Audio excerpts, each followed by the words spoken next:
कर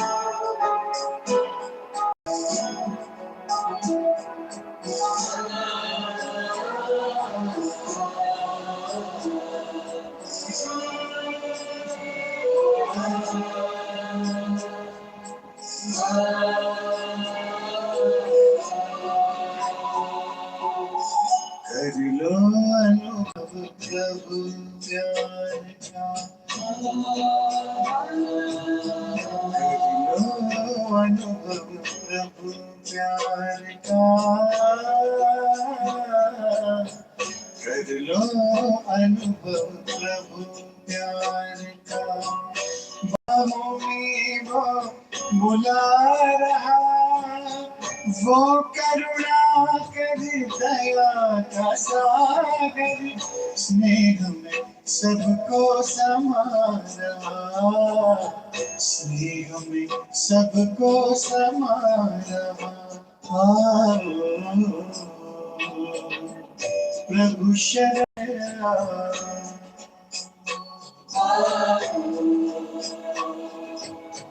प्रभु शरण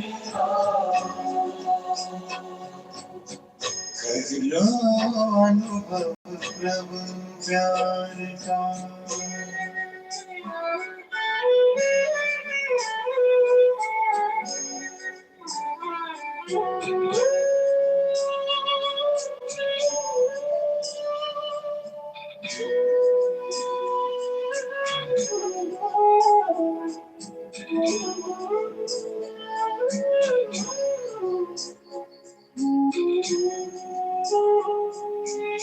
सुबह हुई जब आँख खुली तो कुछ घड़ियाँ कर प्रभु के नाम।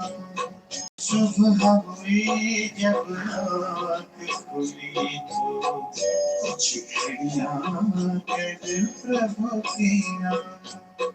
प्रभु की रण को हृदय में भर लो, कर लो आनंद दिव्य लला। प्रभु की रण को हृदय में भर लो, कर लो आनंद दिव्य लला। महामिलन की मंगल वेला, महामिलन की मंगल वेला। प्रभु मिलन जग मना रहा, वो करुणा कर दया का सागर, स्नेह में सबको समा रहा, स्नेह में सबको समा रहा। प्रभु शरण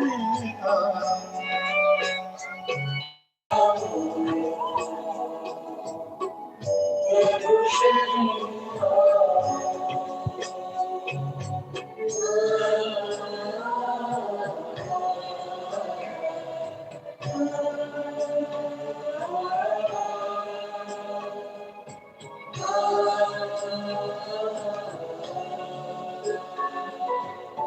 मस्त पवन ये खिला चमन, ये दिन और ये दिन मान मिला। ये तन मन ये जीवन तुझको ईश्वर का वरदान मिला, ईश्वर का वरदान मिला। सफल करो और पाओ सफलता, सफल करो और पाओ सफलता। मुरली मधुर वो सुना रहा, वो करुणा कर दया का सागर, स्नेह में सबको समा रहा, स्नेह में सबको समा रहा। प्रभु शरण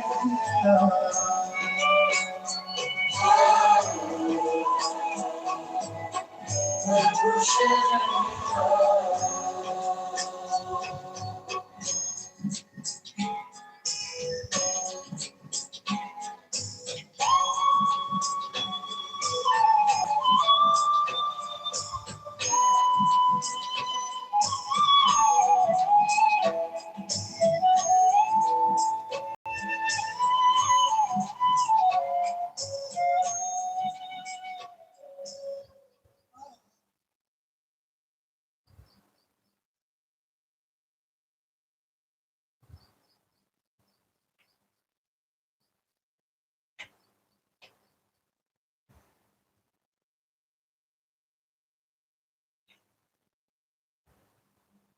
ओम शांति।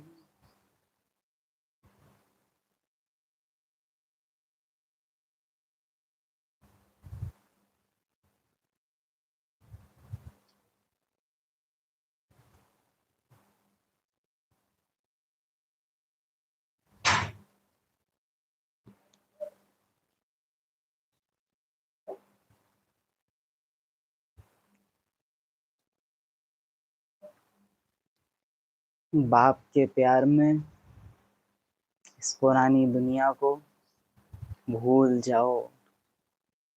आज बाबा की विशेष शत्रुता इस पुरानी दुनिया से है। तुम्हारे में शांति की करंट है। किसकी करंट है? शांति की करंट है। तो दूसरों को झटके दो थोड़े।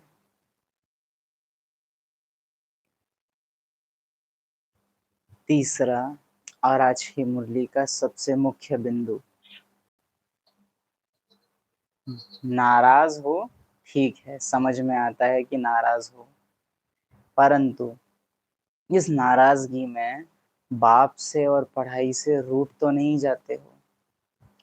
आज जब आप सभी को पॉइंट्स फॉरवर्ड हुए होंगे तो उसमें जानते हैं कि प्रश्न आया होगा कि मैंने तुम्हारे लिए किया, तुमने मेरे लिए नहीं किया। इस ये भाव से रूठना, और इन्हें हमारे लिए ऐसे नहीं करना चाहिए था, स्नेह में रूठना। रूठने में दिक्कत नहीं है, पर रूठा किस भाव से गया है उसमें अंतर है। क्या अंतर है? इसका उत्तर देने के लिए भी तैयार रहें। जब प्रश्न में आएंगे तो सुनते हैं। पुरानी दुनिया से दिल हटाने वाले, वापस घर ले जाने वाले, आज के उपराम बनाने वाले महावाक्यों को। 14 जुलाई बाप दादा सूक्ष्म वतन। मीठे बच्चे, कल ऐसे पार्ट में था कि कल परसों की बात आई थिंक होगी कि आलू उबालने थे, तो देख रहे थे कि आलू कितने उबालने होते हैं, सूक्ष्म वतन जितने, कि इतना ना हो कि छिलका फट जाए और आत्मा परम धाम चली जाए, और इतना कच्चा ना हो जो अवस्था नीचे ही रह जाए। पक जाए लेकिन छिलका ना उतरे, यानी सूक्ष्म शरीर बना रहे लेकिन अवस्था पक्की हो जाए, तो बनते हैं सूक्ष्म वतनवासी। छील के और घर जाना तो क्विक बात है, फिर वतनवासी बनना है, मूल वतनवासी तो बन ही जाएंगे। याद की यात्रा में कभी थकना नहीं है। अगर ज्ञान में इच्छाओं आशाओं के बोझ लेकर चल रहे हैं तो याद की यात्रा बहुत थकाएगी। अगर सिर्फ एक ही इच्छा है, खेल पूरा हुआ, बहुत जन्म लिए, अब बस छोड़, चलो मुसाफिर अपने घर, तो याद की यात्रा आराम देती है। देह अभिमान के तूफान थकाते हैं। देही अभिमानी बनो तो थक दूर हो जाएगा। इस थकान का सामना करने के लिए पहले तो मुझे समझ चाहिए कि सामने से जितना देहभान का तूफान आ रहा है उसको मैंने ही जन्म दिया है, और कोई ज्ञान से पहले जन्म नहीं दिया है। ज्ञान में आने के बाद ही मैंने उसको जना है। जब भी किसी व्यर्थ संकल्प में बहुत इंटरेस्टेड हो तो ये याद रखो कि ये मेरे सामने आएगा, और वो भी तब जब मुझे याद की यात्रा में जाना होगा, और तब ये मेरे सामने आएगा। अभी जितनी भावना मुझे उसमें भरनी है मैं भर दूं, तूफान उतना ही उग्र होने वाला है मेरे लिए, उतना ही भारी पड़ेगा सामना करना। देही अभिमानी बनो तो थक दूर हो जाएगा। प्रश्न है, एक कौन सा संस्कार 21 जन्मों की श्रेष्ठ तकदीर को बिगाड़ने वाला है? उत्तर है, अगर किसी में रूठने का संस्कार है, मीन्स फीलिंग का फ्लू, बाप से व पढ़ाई से रूठ जाते हैं, तो 21 जन्मों की तकदीर बिगड़ जाती है। इसलिए बाबा कहते हैं, मीठे बच्चे, देह अभिमान के वश कभी भी यह उल्टा नशा नहीं चढ़ना चाहिए कि मैंने इतनों को समझाया, इतनी मदद की। देखो बाबा कितनी बड़ी अथॉरिटी, फिर भी कितना निरहंकारी। इसलिए सी फादर। तो बाबा से इस फीलिंग में रूठना कि मैंने तो बाबा का जब से बना तब से बाबा के लिए ये सेवाएं की, बाबा ने मेरे लिए क्या किया, ये सिला दिया बाबा ने हमारे प्यार का। रोज हम मुरली सुनने आते थे, बाबा इतनी ना कर सके, आपसे अच्छे तो भक्ति मार्ग वाले हैं, एक लोटे में काम कर देते हैं, सब समस्या का हल एक लोटा जल। तो मैंने किया और उसका रिटर्न मुझे नहीं मिला, इस फीलिंग में रूठना और प्यार से रूठना, संबंध में नटखटपना, नाराजगी दिखाना, इसमें क्या अंतर है? एक में रूहानियत है, दूसरे में देहभान है। एक में अहंकार है, दूसरे में अधिकार है बच्चे होने का। तो अहंकार में रूठना और अधिकार में रूठना में अंतर क्या है?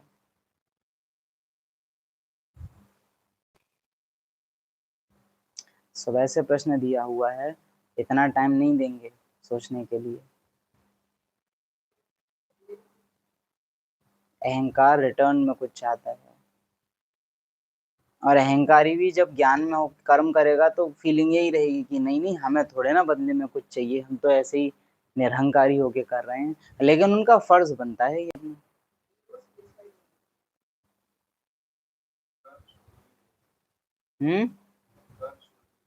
अहंकार छोड़ देगा, अहंकार किनारा कर लेगा, अहंकार संबंध खत्म कर देगा। अहंकार के लिए संबंध से ज्यादा बड़ा उसकी अपनी इच्छा की पूर्ति होती है। वो संबंध क्या, पूरी परिवारों में आग लगा देते हैं लोग अपने अहंकार पूरा करने के लिए। तो एक छोटी सी बात की, मेरी खाने की थाली उठा के क्यों नहीं लेके गई, या मुझसे खाने का ना पूछा, इसके पीछे डाइवोर्स हो जाते हैं। हाँ, सॉरी नहीं बोली मेरे से, पहले से कौन बात करे, ऐसी ऐसी बातें संबंध के टूटने का कारण बन जाती हैं। देखिए, मैंने किसी के लिए इतना किया, वो भी बदले में मेरे लिए करे, इस फीलिंग से रूठने में एक बहुत विशेष अंतर पड़ता है। जब कोई संबंध में रूठता है ना, वो अपने कर्तव्य निभाना बंद नहीं करता, वो बस पीछे हट जाएगा कि बात नहीं करूंगा ऐसे ऐसे करके, लेकिन तुम्हारे लिए मुझे जो करना था वो तो मैं करूंगा। और इसका बेस्ट एग्जांपल है एक माँ जब नाराज होती है, सबसे बेस्ट एग्जांपल आप नोटिस कर सकते हो। हाँ, तुम्हारे सामने बैठ के खाना नहीं खाएगी, लेकिन तुम्हारे लिए खाना बनाएगी, हो सकता है परोस के यूं रख के और चली जाए। रोटी वैसे पूछ के देती, और दिन बस रख के एक्स्ट्रा और चली जाएगी। हम्म कुछ पीछे करते हैं। लेकिन कुल मिला के ये होता है कि जब मुझे किसी से प्यार है, स्नेही से, और मैं उससे नाराज हूँ, क्योंकि ब्राह्मणों के बीच में भी ये हो सकता है, आराम से हो सकता है, बाबा के साथ भी हो सकता है, ब्राह्मणों के साथ भी हो सकता है, लौकिक लोगों के साथ तो होने दो, उनके साथ करने की जरूरत नहीं है। लेकिन रूठो, ऐसे रूठो कि संबंध पे आंच ना आ जाए। रूठो भले, अधिकार है तुमको, स्नेह में रूठा जा सकता है, स्नेह में जलन भी हो जाती है कई बार एक दो से, लेकिन रूठा इस कायदे में जाए कि संबंध पे आंच ना आ जाए, कोई इतना बड़ा हम ना कर दें, उसमें कदम ना उठा लें जो आगे तक के लिए वो घटना यादगार बन जाए। फिर सब करो, बस नाराजगी अपनी जताओ। हम नहीं खाएंगे आपके साथ में बैठ के, हम नहीं करेंगे आपसे बात। हाँ, ज्ञान चर्चा होने लग जाए तो खड़े हो जाओ पास में जाके, लेकिन उनकी तरफ देख के मत बोलो, ऐसे ही इधर उधर हवा में देख के बोल दो। तरीके होते हैं, अदाएं होती हैं नाराज होने की भी। Art too dissatisfied. हाँ, तो ये आना चाहिए, नाराज होने की कला।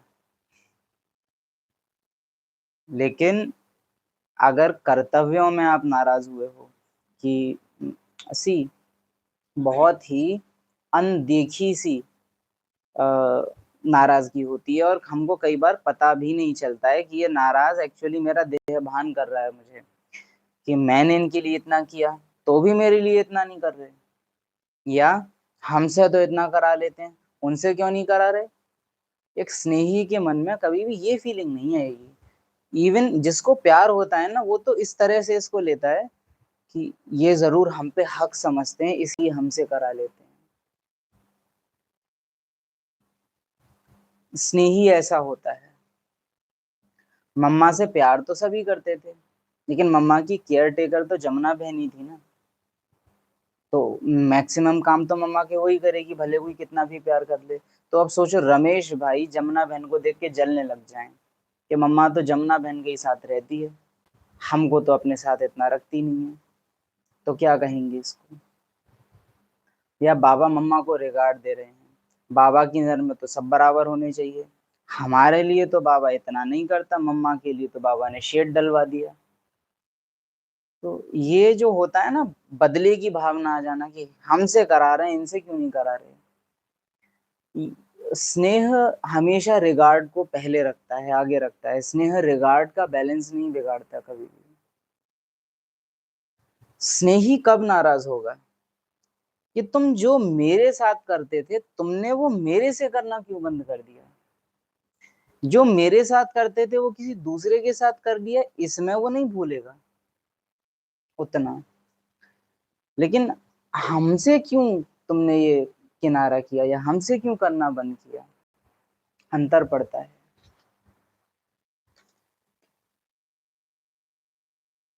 दूसरा, स्नेही से नाराजगी स्नेही के प्रति मन में कड़वाहट नहीं लाएगी, दाग नहीं डालेगी, लेकिन अहंकार की वृत्ति से नाराजगी जिससे प्यार करते थे उसके प्रति नेगेटिव बातें बुद्धि में ला देगी, उसके प्रति आप संशय बुद्धि बन जाओगे। One of the important point, अगर आप अहंकारवश नाराज हुए हो तो जिससे आपका स्नेह था उसके प्रति आपके मन में खटास आ जाएगी, नेगेटिव बातें आ जाएंगी, उसके प्रति उल्टा उल्टा सोचने लग जाएंगे।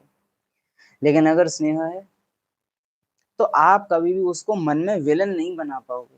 आप चाहोगे भी ना सोचना उसके प्रति उल्टा, दिल सोचने नहीं देगा। क्या कहेगा, अरे नहीं नहीं, वो ऐसे है नहीं, वो तो जैसे माताओं का होता है ना, जब से वो चुड़ैल आई है तब से, नहीं तो मेरा बेटा तो। ये होता है जब आपको वास्तव में प्यार होता है और आप निरंकारी होके कर रहे हो सब कुछ। लेकिन जब ईगो होता है पीछे करने के पीछे, तो हम तो देखो इतना कर रहे हैं, और फिर से कहेंगे स्नेही करेगा और तोलेगा नहीं कि मैं इतना कर रहा हूँ। उसके लिए, अपने प्रेम के लिए कुछ कर पाना ही उसकी सफलता है कि मैं कर पाया। कल भी आई थिंक शायद सीख रहे थे ना इस चीज को, कल या परसों, कि बाबा क्या मैं आपके लिए ये कर सकता हूँ। ये होता है स्नेह। मैंने बाबा के लिए इतना किया, मेरा बेटा ठीक कर देना। ये स्नेह नहीं है, ये व्यापार है, और व्यापार में घाटा होता है, और घाटे फिर दिल का दौरा दिलाते हैं। तो ये फीलिंग का फ्लू चेक करना है। मेरी स्नेह में नाराज होना मेरी स्थिति नहीं गिराएगा कभी भी। यस, स्नेही से नाराजगी कभी भी मेरी स्थिति को नहीं गिराएगी, लेकिन अहंकार के वश नाराजगी मेरी स्थिति को अर्श से फर्श पे लाके पटक देगी।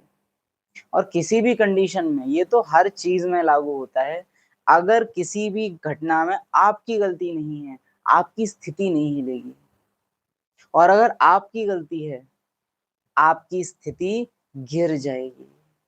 ये सबसे बड़ी पहचान है। बाप दादा क्या कहते हैं, सब कुछ चला जाए खुशी ना जाए, और खुशी गई है तो जरूर खुद खुशी वाली कोई तो एक्ट मेरी तरफ से हुई है, तब तो खुशी गई है। बाकी ब्राह्मणों को ज्ञान के तर्क दिए नहीं जा सकते हैं ज्यादा, क्योंकि आजकल बोल देते हैं, आप डायरेक्शन भी देंगे ना तो नहीं, आपको लग रहा होगा ऐसा कुछ है नहीं वैसे, तो भैया फिर आप चेक कर लीजिए खुद। बाकी आप अपनी स्थिति देखिए कि उस समय गिरी थी कि नहीं गिरी थी, तो आपको मालूम चलेगा कि कुछ मिस्टेक नहीं होगी तो स्टेज बरकरार रही होगी, गलती रही होगी तो स्टेज में फर्क अपने आप आपने देखा होगा। बाकी तो बाबा और ड्रामा आपको समझाएंगे।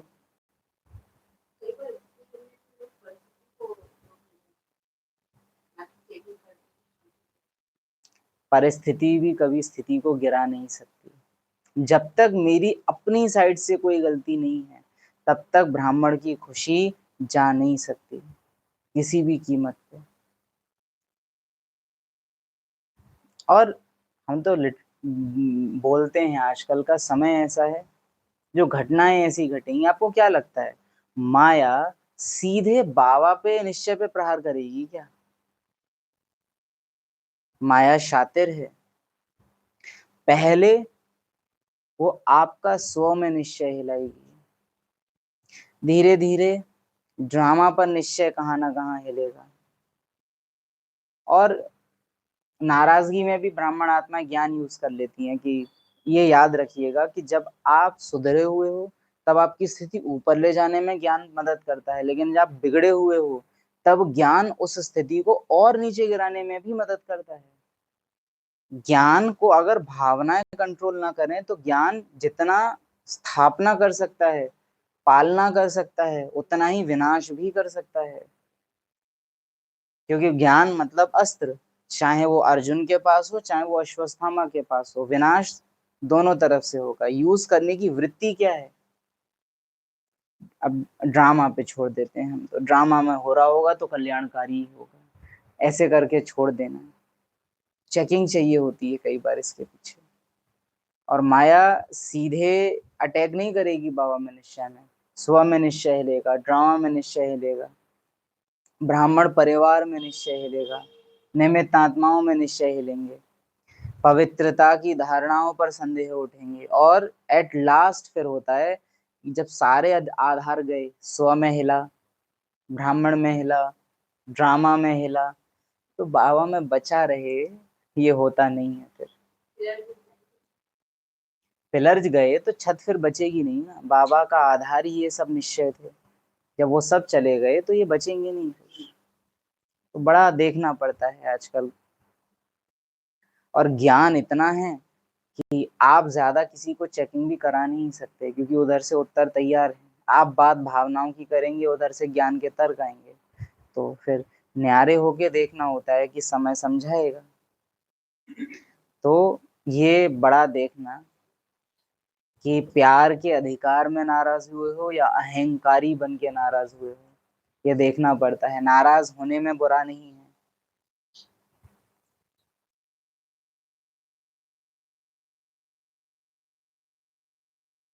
ओम शांति। बाप कहते हैं, मीठे मीठे बच्चे, याद की यात्रा में थक नहीं जाना। फिर से कहेंगे, इच्छाओं का बोझ अगर लेके चल रहे हो तो याद की यात्रा फिर थकाएगी। सिर्फ बाप को याद करना है, थकने का मतलब ही है देह अभिमानी बनना।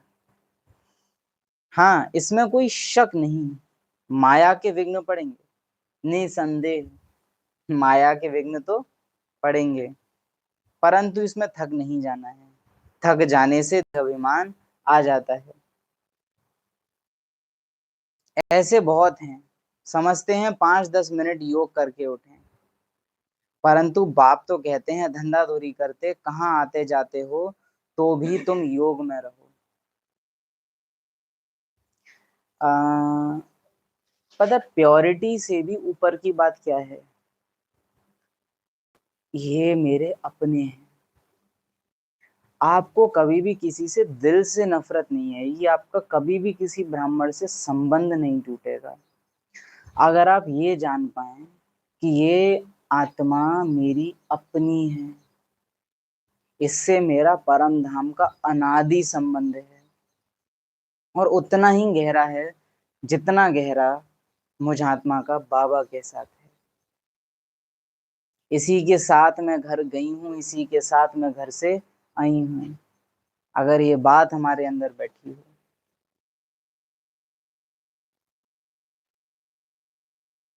ऐसे बहुत हैं। समझते हैं 5-10 मिनट योग करके उठे,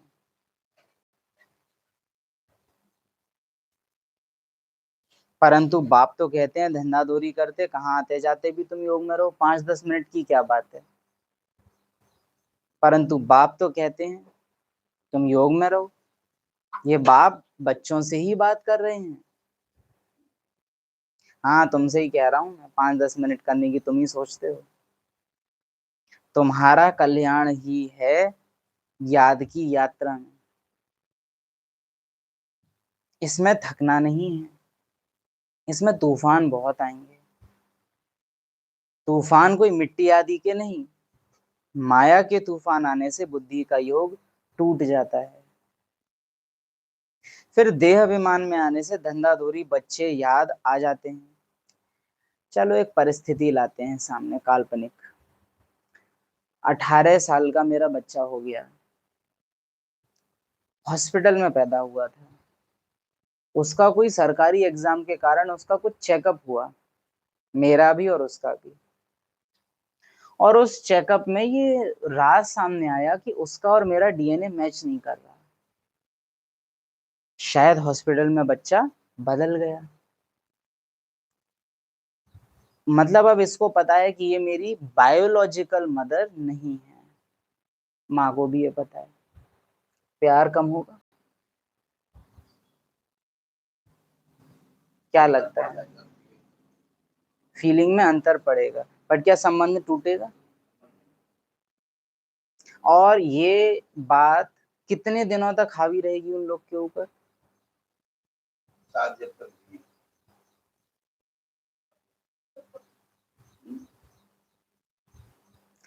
लेकिन क्या संबंध टूटेगा? और अगर समझदार हुए तो कुछ टाइम ये बात असर डालेगी। लेकिन क्योंकि 18 साल हो गए हैं, और हमारे यहाँ तो गायन है कि जन्म देने वाले से बड़ा पालने वाला होता है। यशोदा नंदन कम कहे जाते हैं, देवकी नंदन ज्यादा कहे जाते हैं।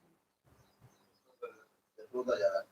मतलब जो जिनके पास वो पालने में रहे थे वो वाली ज्यादा कही जाती है, जो भी हो, भावना समझना। तो क्योंकि पालने वाला बड़ा है, और भारत में ये बात ज्यादा फेमस है, पालने वाला ज्यादा बड़ा है, तो वो हम कर जाएंगे इस बात को। ये बात क्यों कही? कोई ब्राह्मण के साथ हम यात्रा पर रहे हैं, उस यात्रा में कितना हम दोनों ने बाबा का साथ निभाया है, बाबा ने मेरा कितना साथ निभाया है। यात्रा जितनी मनोरंजक रही है हम दोनों की, जितना मेरी और बाबा की यात्रा संगम की वंडरफुल रही है, माया उस संबंध को हिला जरूर पाए, तोड़ नहीं पाएगी। संबंध टूटता कब है? जब उस संबंध में सुंदर यादें नहीं होती। समझ पा रहे हैं? मे बी एक संबंध में गिफ्ट्स की लेन देन बहुत हुई हो, धन की लेन देन बहुत हुई हो, कपड़े बहुत दिलाए गए हों, घुमाने बहुत ले जाया गया हो, लेकिन बैठ के दिल की बातें करना, एक दो की आंखों में देखना, वो दिल की लेन देन, वो यादगार पल अगर नहीं बनाए गए हैं तो संबंध पल में टूट जाएगा।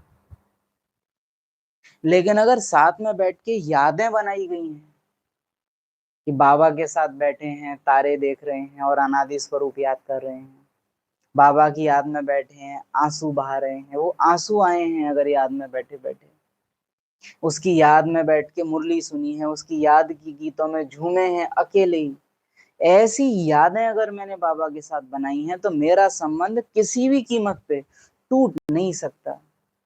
माया बहुत संशय ला देगी, मैं हो सकता है थोड़ी बहुत देर उलझ भी जाऊं, लेकिन आंसर एक ही आएगा, छोड़ूंगा तो नहीं, क्योंकि मैं छोड़ ही नहीं सकता।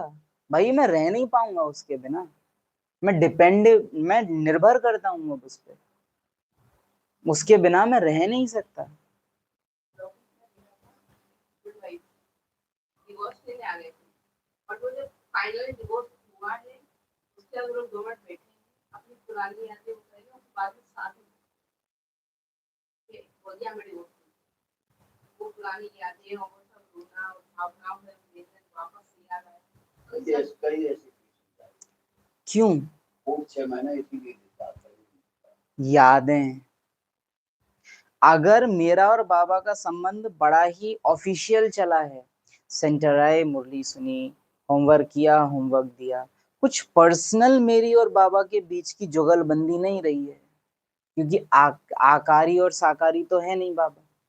चलो ब्रह्मा बाप आकारी है भी, साकारी तो बिल्कुल भी नहीं है। और हमको साकार में ये करना आता है, आकारी के साथ करना हमें आता है। अगर हम ये यादें नहीं बना पाए हैं, याद रखिएगा माया मेरा संबंध तोड़वा देगी। किसी का भी आधार मुझे बाबा का बनाए नहीं रख पाएगा लास्ट में, क्योंकि पेपर अकेले में आने हैं और अकेले आने हैं, सारे आधार हिलने हैं। अभी क्या है, ब्राह्मणों का संगठन है, तो एक जगह हिलते हैं तो किसी दूसरे ने संभाल दिया, किसी और ने संभाल दिया, कहीं खुद ही के ज्ञान की हेल्प मिल गई। अंतिम समय में ज्ञान साथ देगा नहीं, परिवार से दूर हो जाओगे। पेपर के टाइम में ब्राह्मण परिवार से भी ड्रामा आपको दूर कर देगा, अकेले में पेपर लेगा। तो ऐसे में मुझे चाहिए कि अभी जब यात्रा जारी है, मैं बाबा के साथ बहुत सुंदर यादें बनाऊं। अकेले में ही बैठे हो, बाबा की आंखों में आंखें डालो, गीत गाओ। हमारा अहंकार गाने नहीं देता है हमको गीत, आप पाएंगे।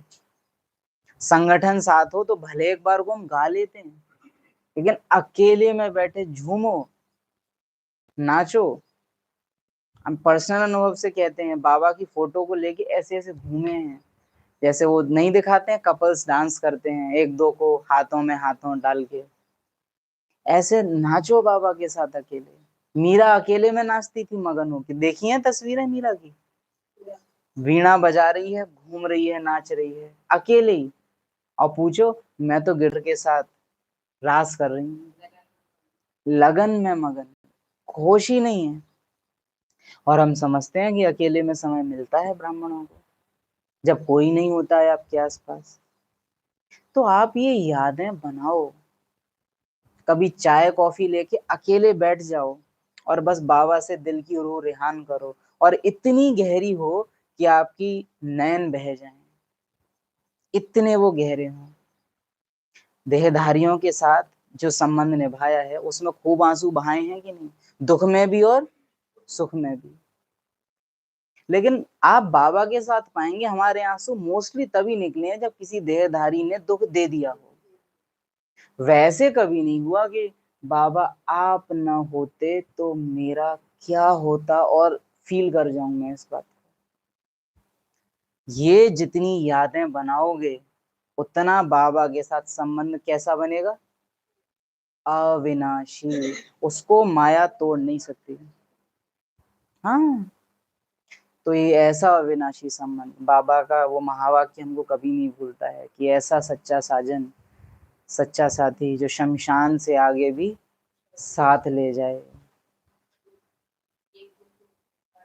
एक दिन तुम बाप दादा के श्रृंगार को याद करोगे। बच्चे, मेरी खातिर, मेरे सदके एक जन्म पवित्र बनो। बाप दादा हजार टुकड़ों में टूटे हुए दिल को एक बना सकते हैं। तो महावाक्य बहुत हैं जो आपको प्यार में डुबा दें, लेकिन वो फीलिंग के साथ बैठो और वो यादें बनाओ जो अविनाशी बन जाएं। अमृत के गीत में वैसे तो सब ऐसे ही लगता है, पर एक लाइन है जो बहुत वंडरफुल लगती है। जो पल बीते तेरी यादों में, वो पल अविनाशी होते हैं। हम पूरे गीत में इंतजार करते हैं कि ये लाइन कब आए। जो पल बीते तेरी यादों में, वो पल अविनाशी होते हैं। हम्म।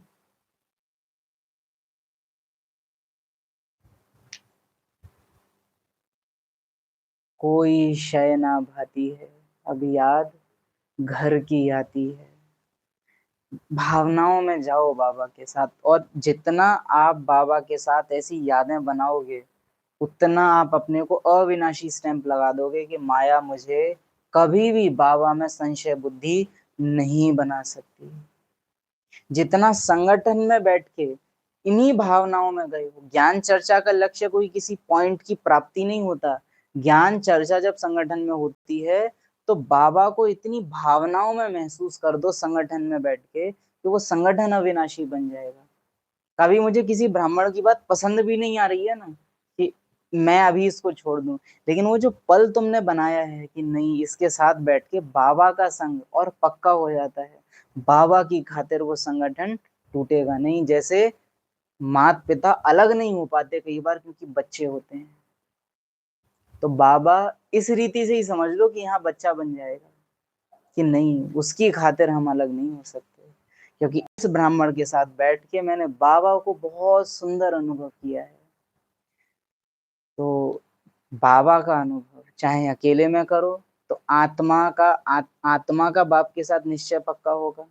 ब्राह्मण परिवार के साथ बैठोगे तो परिवार में निश्चय पक्का हो जाएगा।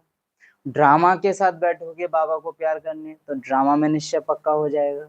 और ये सब करते हुए स्व में तो पक्का हो ही रहा है, बाबा के साथ तो पक्का हो ही रहा है। लेकिन ये यादें बनाना जरूरी है। हम फिर से कहते हैं कि भाई शिव बाबा हकीकत में है, ब्राह्मणों को अगर बताना हो तो कई बार तो आता है कि ब्राह्मणों को यही बतावें कि वो सच में हकीकत में है। वो मुरली पढ़ना, भोग लगाना, झंडे लहराने जैसी ऑफिशियल चीजों से अलग हटके कभी कभी अकेले में भी होता है। और अगर ब्राह्मणों से पूछा जाए कि लास्ट ऐसा कब हुआ था जो अकेले में बैठ के तुम बात कर रहे हो बाबा से, बड़बड़ा रहे हो, और ऑफिशियल बात नहीं, मैं अनादि शुद्ध स्वरूप आत्मा हूँ, ऐसी नहीं, दिल की बात, दिल की बात। वो गीत आता है ना वरदान लुटाने वाले में कि अ, जब तुमने हमको कुछ दिया तो किसी और ने ना देखा, बस हम और तुम थे जब बदली जीवन रेखा। सो बस मैं और तुम, और कोई नहीं। वो गीत है ना लौकिक का, हम तुम एक कमरे में बंद हों और चाबी खो जाए, ऐसे ऐसे वाले पल।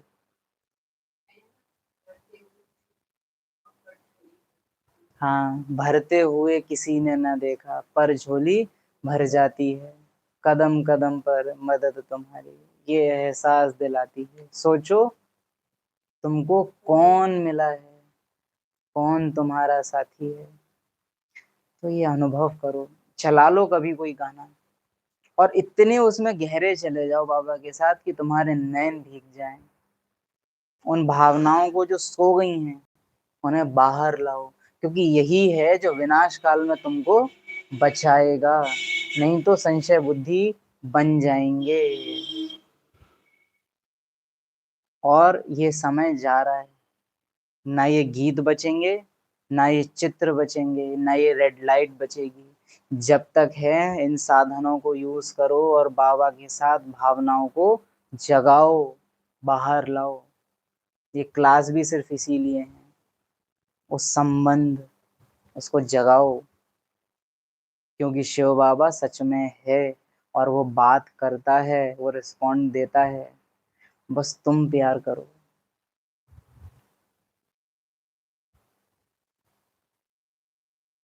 फिर देह अभिमान में आने से धंधा धोरी बच्चे आदि याद आ जाते हैं। आ नहीं सकते, अगर भावनाएं जाग गई हैं तो तुमको कोई याद नहीं आएगा। बाप कहते हैं ऐसे कई पल अविनाशी हैं इस आत्मा के साथ। वंडरफुल, तभी तो साथ हुआ है, क्योंकि अविनाशी साथ निभाने वाले हैं। बाप कहते हैं अब तो यह धंधा धोरी आदि सब खलास हो जाए। बाबा ना आज एक बात बार बार कहेगा, बार बार लौकिक खत्म हो जाएगा, देहधारी खत्म हो जाएंगे, ये विनाश हो जाएंगे। बार बार बाबा बोलेगा ये तुम्हारा साकार का विस्तार खत्म हो जाएगा। बार बार वो विनाशी हैं, उनका विनाश होना है, वो मर जाएंगे। हमको अर्जुन और कृष्ण याद आ रहे हैं इसमें। वो पहले से ही मरे हुए हैं पार्थ, तुम उन्हें मारो, बाण चलाओ पार्थ। आज बाबा उसी टोन में है एकदम।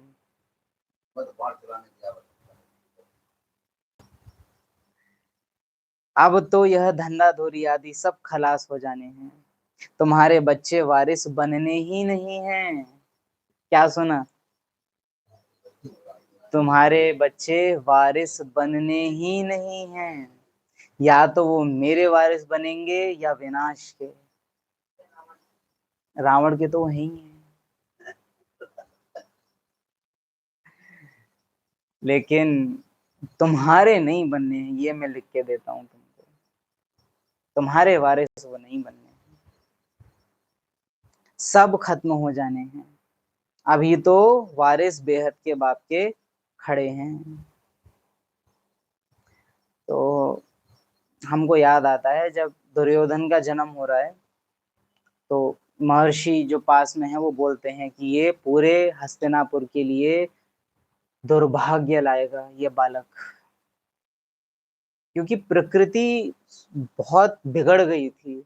जब दुर्योधन का जन्म हो रहा था, वो घड़ा फूटने वाला था, हिल रहा था, तो प्रकृति एकदम तांडव करने लगती है। तो जो आसपास वाले बुजुर्ग होते हैं, कुल गुरु वगैरह, वो लोग बोलते हैं कि धृतराष्ट्र इसको मार दो, ये तुम्हारे राज्य के लिए शुभता नहीं लाएगा, इस बच्चे को मत आने दो इस संसार में, ये तुम्हारे राज्य के लिए क्या कह रहे हैं महर्षि? मैं ऐसा नहीं करूंगा। क्योंकि प्रकृति पहले के में ये बहुत होता था कि प्रकृति संकेत दे देती थी कि ये बच्चा क्या करने वाला है, वो हलचल ही ऐसी होती थी, पता चल जाता था।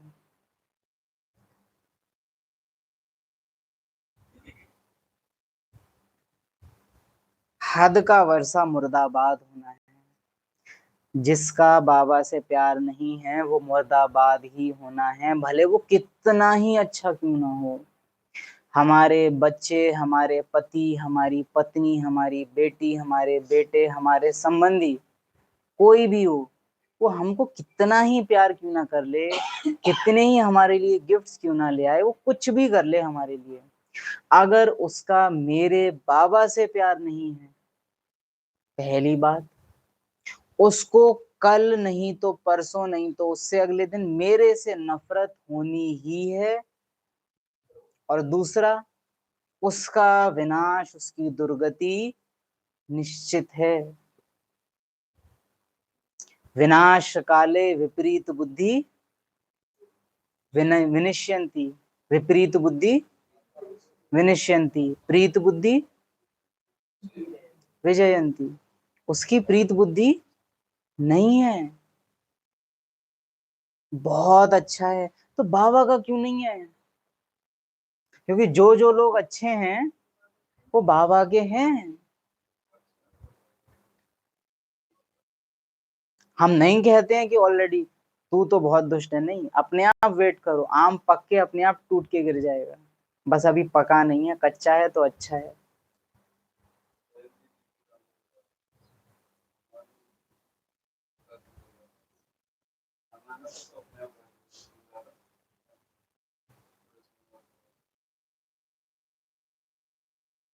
हद का वर्षा मुर्दाबाद होना है। कई ब्राह्मण इन पॉइंट्स को स्वीकार कर नहीं पाते हैं, लेकिन होना चाहिए। तुम्हारे बच्चे वारिस बनने ही नहीं है। हमको वही कहेंगे, महिम कल पहले वाली महाभारत याद आती है, जब कृष्ण बोल रहे हैं द्रौपदी से, तुम के अलावा और कोई जीवित नहीं बचेगा, ना अभिमन्यु, ना कोई अगली पीढ़ी पांडवों की नहीं बचेगी।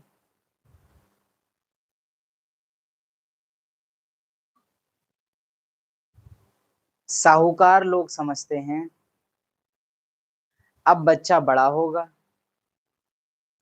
शादी करेगा फिर यह होगा। बाप कहते हैं अभी इतना टाइम नहीं है, इसलिए दुनिया से बिल्कुल मोह हटा दो।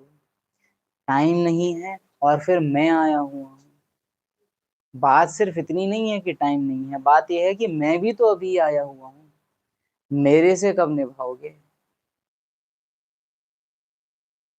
और एक समय हुआ करता था जब बच्चे ऐसे होते थे जिनसे प्यार किया जा सके। आजकल तो ऐसे बच्चे हैं भी नहीं कि आप उनसे प्यार कर सको। आप एक तरफा निभा रहे हो तो चल रहा है, जिस दिन आप थोड़ा सा एक तरफा निभाना बंद कर दो ना, आपको पता चल जाएगा कि उधर से इन रिटर्न कितना ही प्यार है। यह तो कब्रिस्तान है, इस पुरानी दुनिया से बिल्कुल मोह हटा दो। यह तो बिल्कुल कब्रिस्तान है। धंधे धोरी बच्चे आदि के चिंतन में मरेंगे तो मुफ्त अपनी बर्बादी कर देंगे। धंधा धोरी बच्चों आदि के चिंतन में मरेंगे तो मुफ्त अपनी बर्बादी कर देंगे। शिव बाबा को याद करेंगे तो आबादी बहुत होगी।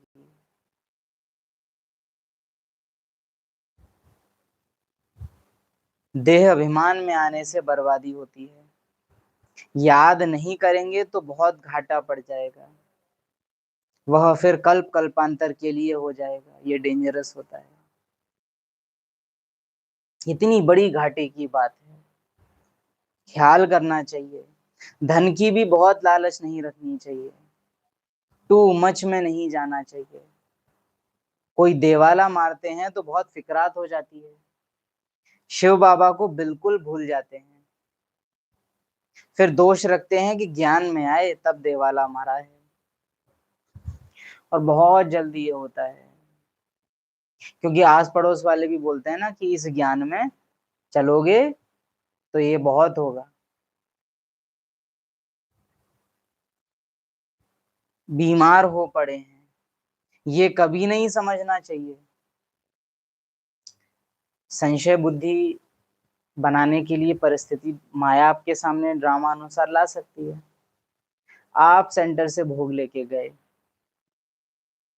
बच्चे को दिया, उसका तबीयत खराब हो गई, शरीर छोड़ दिया उसने। वही भोग आपने भी खाया है, आपको कुछ नहीं हुआ था, उसका शरीर छूट गया। और ये संकल्प अब बड़ी तेजी से आएगा कि भोग खा के इसका ये हुआ है। अब क्या करेंगे?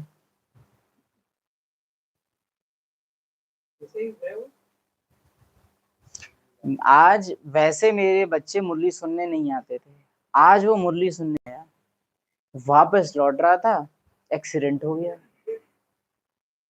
क्यों हुआ? और हम तो क्लियरली बोलते हैं मुरली सुनने की वजह से ही हुआ है, क्योंकि सेंटर पे कदम रखना माना जन्म जन्म के सोए हुए हिसाब किताबों को जगा देना। जो वैसे मरने के टाइम में आके तुमको तड़पाते वो अलग बात है, लेकिन ज्ञान में आना माना हिसाब किताब चुकतू होने की शुरुआत। और किसी भी नए को ज्ञान में ला रहे हो तो ये बात हमेशा ध्यान में रखना कि आज से इसका हिसाब किताब का खाता शुरू। ये सब जानते हुए भी क्या अभी भी चाहते हो कि वो आए? क्योंकि गांधारी धृतराष्ट्र लास्ट तक कोशिश करते हैं कि कैसे जिंदा बचें। वो याद है ना, वरदान दृष्टि से वज्र का शरीर बनाने की कोशिश करती है, लास्ट में भी वो कोशिश कर रही है कि चलो 99 मर गए कोई बात नहीं, एक तो बच जाए। तो अपने पूरे जीवन भर की तपस्या उसके ऊपर लगा देती है कि एक तो बचे, तो भी नहीं बचा। क्योंकि जाको राखे साइया मार सके ना कोई, वो पांडवों की साइड है। और जाको राखे रावण,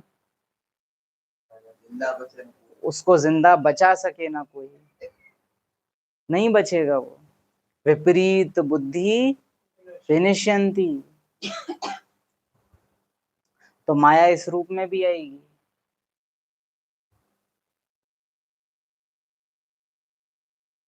वैसे तो यज्ञ में फेमस है इंसिडेंट्स, मुरली सुनने आए हैं तब से हमारे काम बन गए हैं। एक दिन ऐसे भी आएंगे जो मुरली सुनोगे और काम बिगड़ेंगे, और जिस दिन मुरली मिस हो जाएगी उस दिन काम बनेंगे।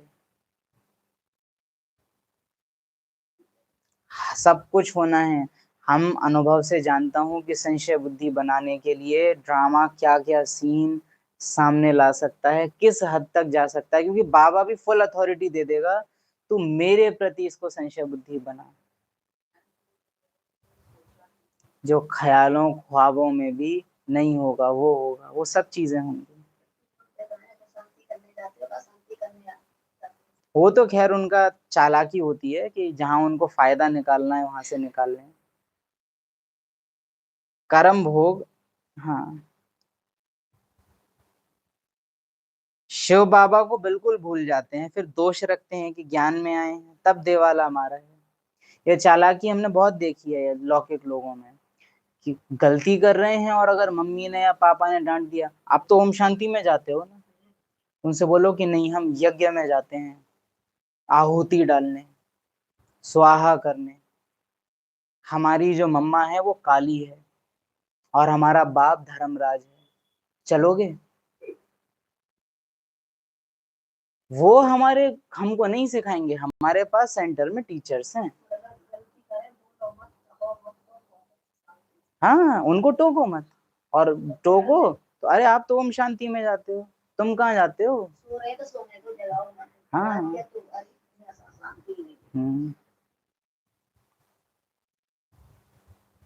शिव बाबा को बिल्कुल भूल जाते हैं। कोई कहे ना कि आप तो ओम शांति में जाते हो, फिर ऐसे बोलो बेटा ऐसी बात है तो हम दिखाएं तुमको फिर हम कितनी ओम शांति में जाते हैं। ऐसी शांति करेंगे जो अगले दिन आवाज नहीं आएगी घर में हमारी, ऐसी शांति कर देंगे। बताओ करके दिखाएं। थोड़ा कायदे से बोला करो कि हम कहाँ जाते हैं कहाँ नहीं जाते। हम्म कोई भी ज्ञान का मिसयूज ना कर सके मेरे खिलाफ। और ये हमने बहुत सुना है ज्ञान में कि बच्चे बहुत बोल देते हैं कि अब तो हम शांति में जाते हो। हाँ जाते हैं तो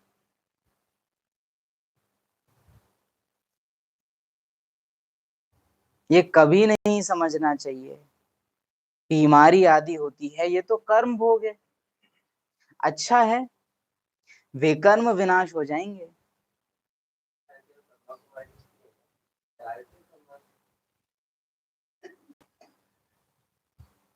धर्मराज के डंडे खाने से बीमारी अच्छी है, अच्छी है ना। कर्म भोग चुकतू करना है। यह तो महारोगी शरीर है, रोगी नहीं महारोगी, सूक्ष्म और स्थूल दोनों रूप से बीमार है।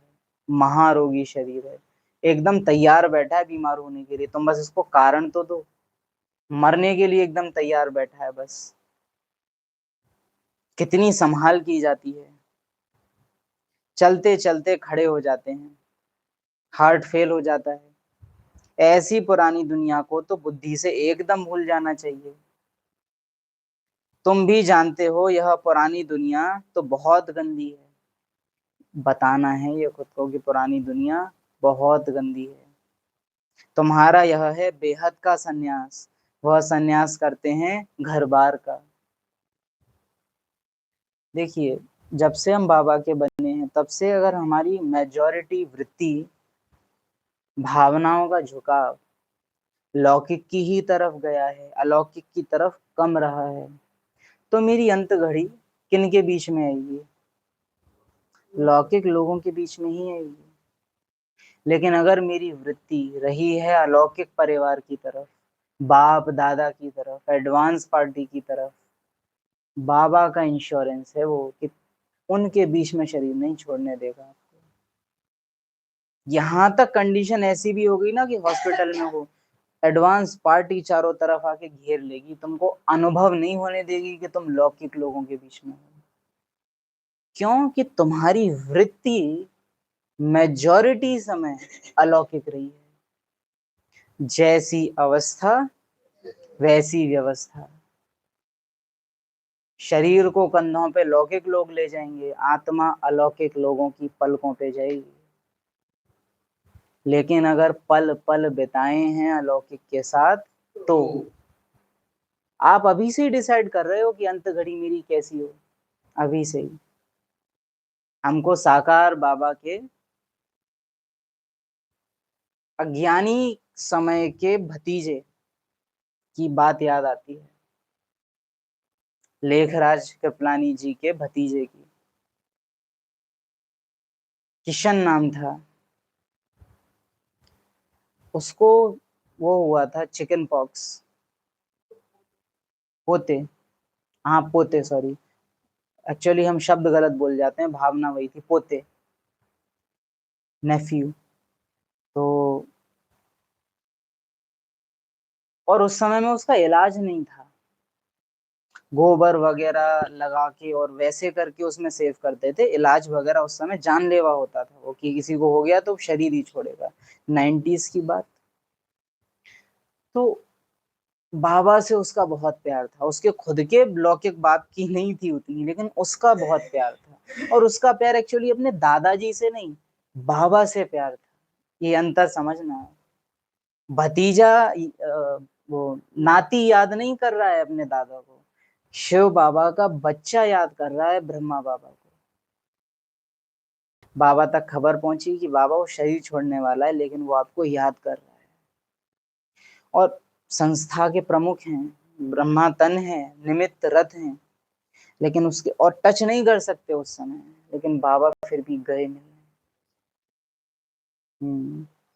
बाबा गए मिलने, गए, उसने बाहें फैला दी कि गले मिलना है मुझे। बाबा गए, गले लगाया, और ब्रह्मा से गले लगे लगे ही उस आत्मा ने शरीर छोड़ा। लौकिक माँ सामने खड़ी है, तुम नहीं, लौकिक बाप गले लगे लगे शरीर छोड़ा।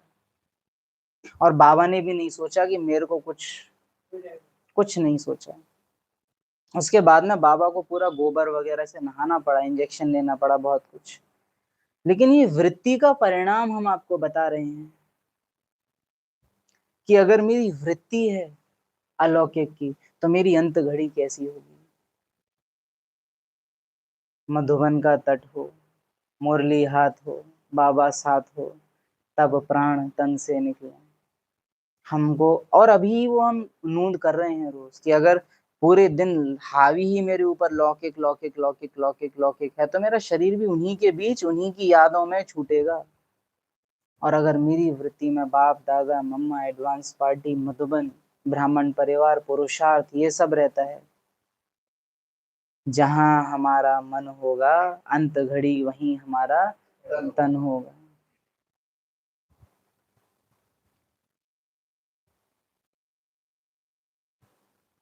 बाप कहते हैं ऐसी पुरानी दुनिया को तो बुद्धि से एकदम भूल जाना चाहिए। तुम जानते हो ये पुरानी दुनिया बहुत गंदी है, तुम सन्यास करते हो बेहद का।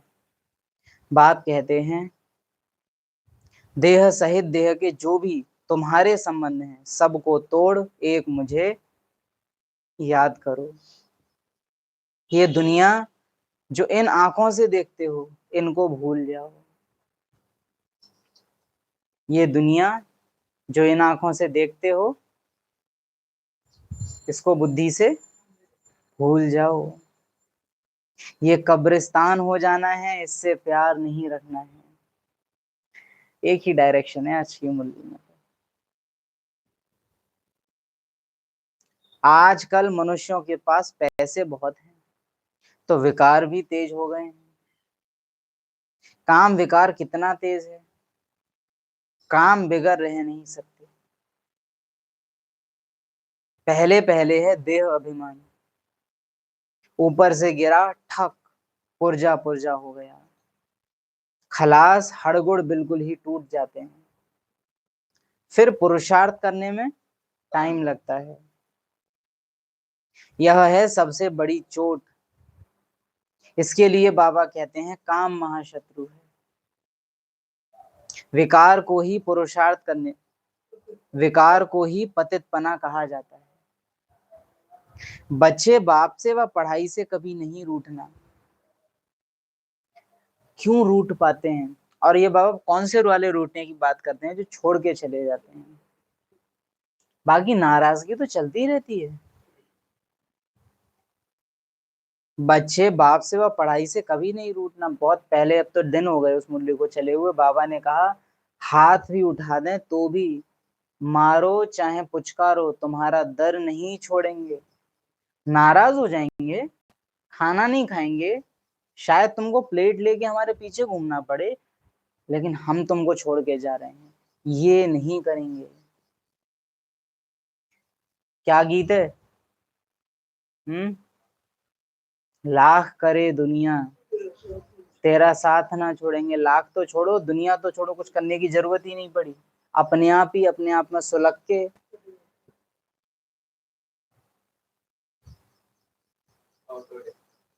Auto destruct, self destruct.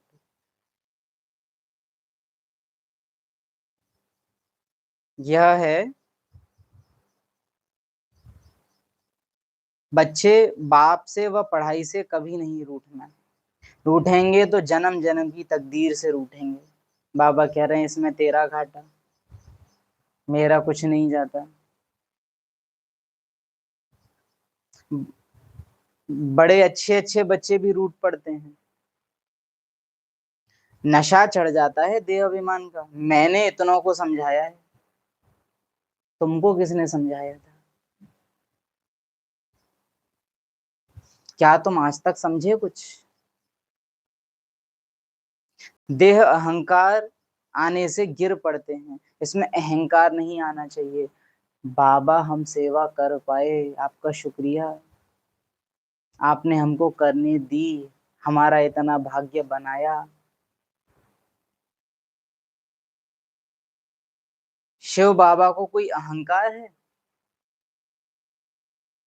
कितना निरहंकारी है, और है कितनी बड़ी अथॉरिटी। कहते भी हैं मैं साधारण तन में साधारण घर में आता हूं, साहूकार के घर में थोड़े ही आता हूं। तो अब बच्चों को जागना है। बाबा युक्तियां तो बड़ी अच्छी बतलाते रहते हैं, तुम बच्चों की ही देरी है। युक्तियां तो मैं बहुत अच्छी बता रहा हूं, देरी तुम बच्चों की है। ड्रामा अनुसार अजुन अवस्थाएं जोर नहीं भरी हैं। भावनाओं की बात बाबा कर रहे हैं, आगे चल जोर भरेंगे। और कितना आगे खाइए, अब भी जोर नहीं भरोगे। एरोप्लेन चलता है रनवे पर, 10 साल 20 साल 30 साल चल ही रहे हैं। एक पॉइंट होता है जहां से अब टच अप करना ही पड़ता है उसे। अगर रनवे आधे से ज्यादा निकल गया है और अभी तक एरोप्लेन का आगे वाला पहिया उठा ही नहीं है, तो फिर गड़बड़ है, क्योंकि अब नहीं उठा तो फिर आगे जाके दीवार है, रनवे खत्म। अब प्लेन क्रैश हो जाएगा उड़ने से पहले ही। जिसको आप बोलते हैं चलती कला, ठहरती कला, उड़ती कला, हाई जंप। उड़ ही नहीं रहा है प्लेन, बस चलते चले जा रहा है, रनवे पे चलते चले जा रहा है।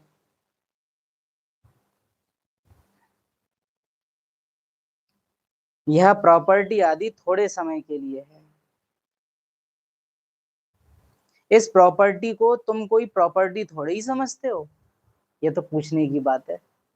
बाबा कह रहे हैं ये प्रॉपर्टी कोई प्रॉपर्टी थोड़ी ही है। तुम जानते हो यह तो थोड़े रोज के लिए है। यह मकान आदि रहने के लिए बनाए हैं, क्योंकि मधुबन में तो बहुत बच्चे आते हैं रिफ्रेश होने के लिए। हेड ऑफिस मधुबन है। आज तुम क्या करते हो, कल क्या करेंगे। यहाँ तपस्या करते हो, फिर दिल्ली वृंदावन में जाकर राज्य करेंगे।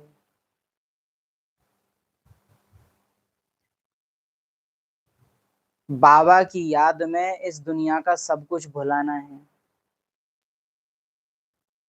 याद की यात्रा में जो पक्का मस्त रहेगा उनकी अवस्था बहुत मजबूत होगी। जैसे शिव बाबा की याद में तुम शरीर छोड़ते हो, अब हमको वापस घर जाना है। देह अभिमान छूटता जाता है। पहले भी कह रहे थे, शायद कल ही ये डिस्कस हुआ था कि फीलिंग में तो जितना बच्चों का अधिकार है, आप प्रॉपर्टी वगैरह सब उनको देंगे ही, क्योंकि उन्हीं का अधिकार है भाई उसके ऊपर। लेकिन मेरे दिल में हमेशा क्या आश रहे, क्या आस रहे? कागजी लिखावट में आप उन्हीं के नाम करोगे जितना उनका हक बनता है। एक्स्ट्रा है तो भले अपने पास रखो या यज्ञ के लिए यूज करो, लेकिन वैसे उनके नाम करोगे। लेकिन दिल में आप क्या चाहते हो? क्या चाहते हो? दिल ही दिल में क्या चाहते हो?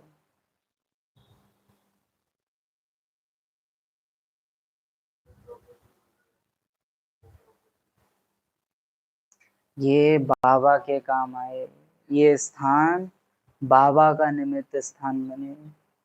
बाबा मजबूर हूँ, बंधा हुआ हूँ, उसके ही नाम करना पड़ेगा, लेकिन मेरा दिल क्या चाहता है? ये आपके काम आए। इसको कोई लौकिक यूज ना कर पाए, उसका इंतजाम तो आप कर ही दोगे, लेकिन ये आपके काम आए, ये आपके काम आए। आपके काम आएगी तो उसका भाग्य तो आप ही बन जाएगा ना, आप ही बन जाएगा। मैं क्यों सोचूं?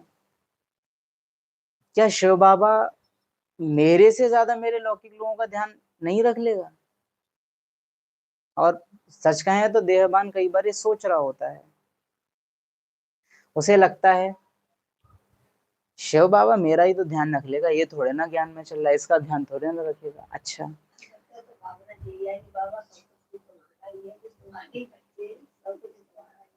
ये बड़ा मुझे अंदर चेक करना होता है कि सच में, सचमुच में मैं क्या चाहता हूँ, इन रियल मैं क्या चाहता हूँ।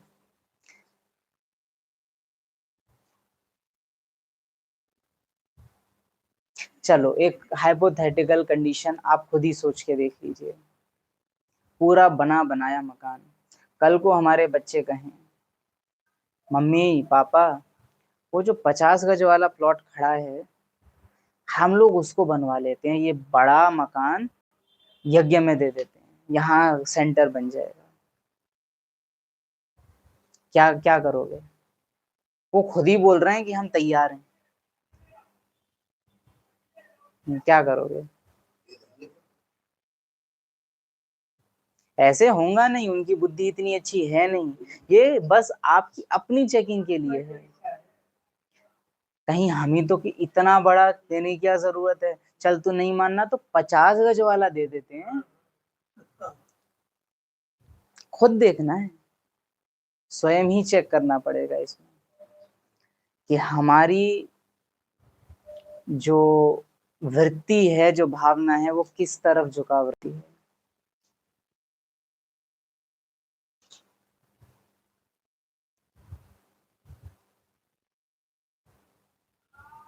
अब हमको वापस घर जाना है, देह अभिमान छूटता जाता है। पिछाड़ी में शरीर खुशी से छोड़ना चाहिए। हम कहाँ जा रहे हैं? ऐसी अवस्था जब होगी तब विजय माला में पिरोने लायक बनेंगे। तुम्हारे में शांति की करंट है, हमारे में क्या है? नहीं है। मम्मा में थी, अभी भी है, बाबा में भी है, दादियों में भी रही है, हमारे में नहीं है। शांति की करंट क्या होती है? जो युद्ध शुरू होने से पहले ही विजयी बना देती है। जो अर्जुन के लिए गायन है ना कि युद्ध तो बाद में शुरू होता है, लेकिन गांडीव की टंकार ऐसी होती है जो पहले ही डर जाते हैं और हम युद्ध में लड़ जाते हैं। कई बार क्या होता है ना कि सामने वाला पहले ही इतना बलशाली दिख जाता है कि लड़ेंगे तो सही इससे, क्योंकि इज्जत की बात है, लेकिन पता होता है कि हम ही हारेंगे। शांति की करंट वो काम करती है, जैसे मम्मा। बस देखा ये तो देवी है, बस देखा और सब शांत हो गए। ये होती है याद की करंट।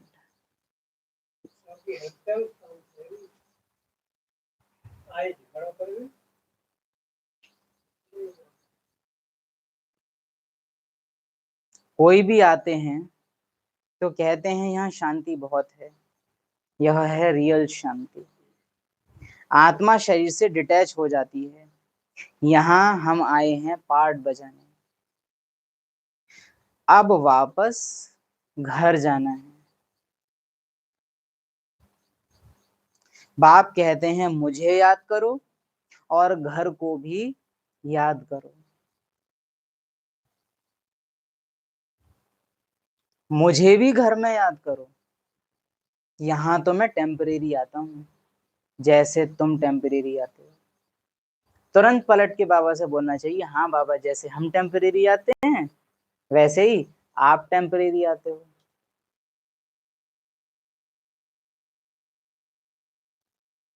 तुम्हारी बुद्धि शांति धाम में टिकनी चाहिए।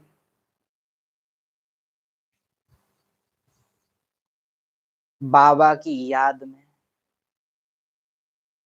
घर का भी वर्षा लेना है ना। वह है आत्माओं का घर। यह है जीवात्माओं का घर। अपने घर को भी नहीं भूलो, बाप को भी नहीं भूलो।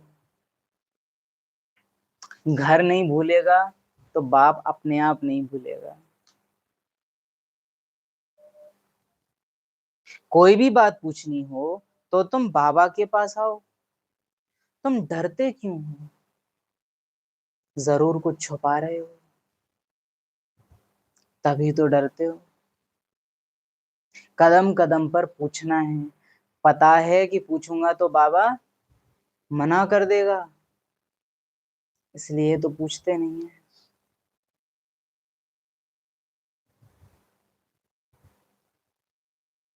अच्छा,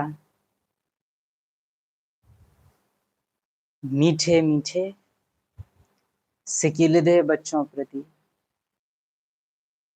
इस पुरानी दुनिया के अंतिम मुसाफिर, तत्काल अपना सफर खत्म कर देने वाले बच्चों प्रति, बेहद के वैरागी राज ऋषियों प्रति, टेम्परेरी पाठधारियों प्रति, अवतारों प्रति, मेहमानों प्रति, बाप दादा का याद प्यार और पुकार। बच्चे आओ,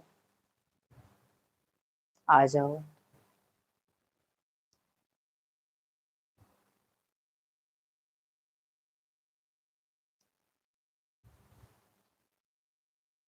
बेहद के वैरागी बनाने वाले, उपराम नष्टो मोहा बनाने वाले, धन की लालच से छुड़ाने वाले, ज्ञान धन का लालची बनाने वाले। बाबा हम आपसे और पढ़ाई से कभी नहीं रूठेंगे। पक्का पक्का वायदा, लाख करे दुनिया तेरा साथ ना छोड़ेंगे। ऐसी प्यार और याद की करंट भरने वाले बाप दादा को याद प्यार।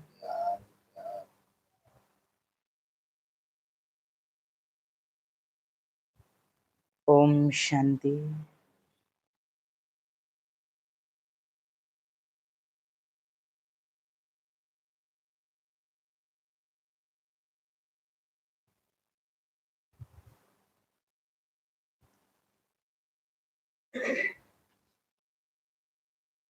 वरदान।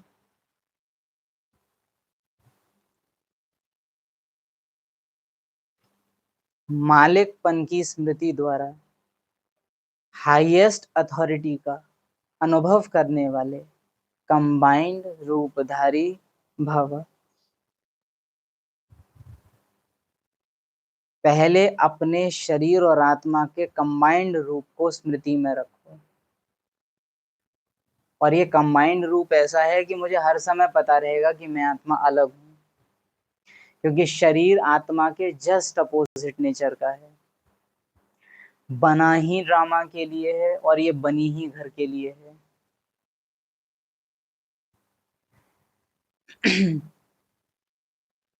शरीर रचना है, आत्मा रचता है। इससे मालिकपन स्वतः स्मृति में रहेगा। मालिकपन की स्मृति से पता है, बॉडी अपने को बचाने के लिए आत्मा को भय में रखती है। हालांकि ऐसा बॉडी करती नहीं है, लेकिन समझाने के लिए कह रहे हैं कि मुझे कुछ हुआ तो तुझे कुछ हो जाएगा। जैसे दर्द शरीर को हो लेकिन दुख आत्मा को हो जाता है, या शरीर को घबराहट हो तो चिंता आत्मा को हो जाती है कि कहीं से कुछ हो ना जाए। लेकिन देह में रहते न्यारेपन का अभ्यास जब आप आत्माएं करते हैं, जैसे भूख की सेंसेशन से न्यारेपन का अनुभव, या प्यास की सेंसेशन से न्यारेपन का अनुभव, गर्मी सर्दी की भावनाओं से न्यारेपन का अनुभव, तो अंत समय में ऐसी आत्माओं को यदि भोजन न भी मिले तो बाबा अपनी याद प्यार की भावनाओं से उनके शरीर को चलायमान कर लेगा, उनमें बल भर देगा। क्योंकि उन्हें वो सेंसेशंस नहीं चाहिए कि मेरे पेट में कुछ गया माना मेरा पेट भरा। मेन तो एनर्जी चाहिए। बाबा वो डायरेक्ट भर देगा आप में। लेकिन अगर आप शरीर की प्रतिक्रियाओं में फंसे हुए हैं कि मैंने कुछ खाया नहीं है, आज 1 दिन हो गया मैंने नहीं खाया, आज 2 दिन हो गए मैंने नहीं खाए, और पेट जब जब भूख का कुछ करता है अंदर अंदर, तब तब आप बहुत फील कर रहे हो उसको कि हाय मैंने खा ली नहीं खाया है, हाय मैंने नहीं खाया है, तो बाबा वतन से आपको कुछ अनुभव कराना भी चाहेगा ना, नहीं करा पाएगा।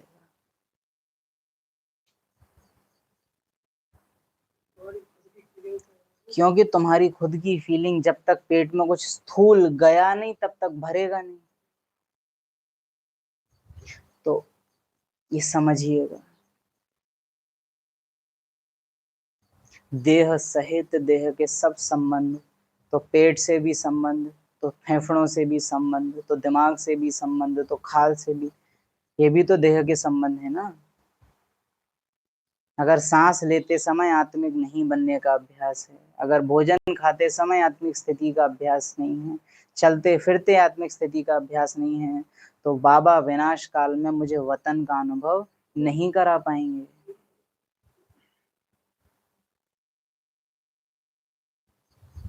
बाबा हमसे ज्यादा अच्छा देखेंगे, क्योंकि वो उनका भी बाप है, चाहे वो महसूस नहीं करते, पर वो उनका भी अविनाशी बाप है। Yes, right. और एक्चुअली क्या होता है कि जब लौकिक में हमारा मोह है ना, तो बाबा की प्यार और कृपा से हम उनको वंचित कर देते हैं। क्योंकि बाबा देखता है कि मैं अनाथों के लिए आया हूँ, और वो तो अनाथ है नहीं, उसके तो अभी मेरा ही बच्चा उसका बाप बना बैठा है। तो जिसको आप प्यार कह रहे हो, वास्तव में आप परमात्मा और अस आत्मा के बीच की वो बन गए हो, बाधा, कि पहले से ही उसका एक बाप है तो मैं क्या बनूं। जब अनाथ हो जाएगा उस दिन देखूंगा उसे, तब संभालूंगा।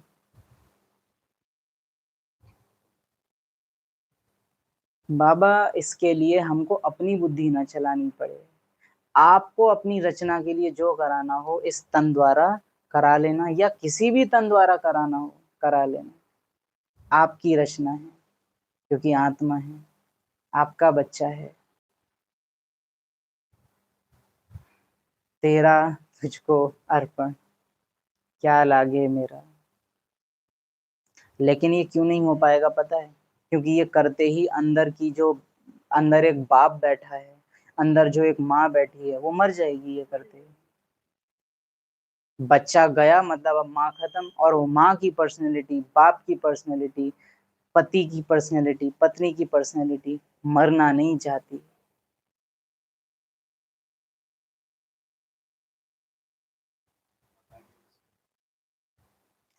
मतलब इतना फेमस हो जाइए कि पड़ोस अड़ोस में भी हमारे मुंह से क्या निकले कि बच्चे कैसे हैं जी, भगवान के बच्चे हैं, बहुत अच्छे हैं।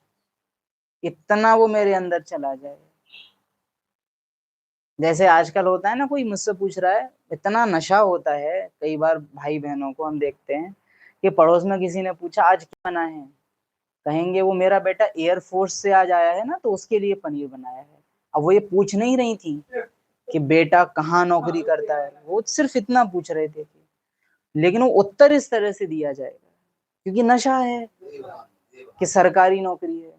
तो नशा ये भी तो हो सकता है, वैलिड बात है, लेकिन वो उतना नशा हो ना।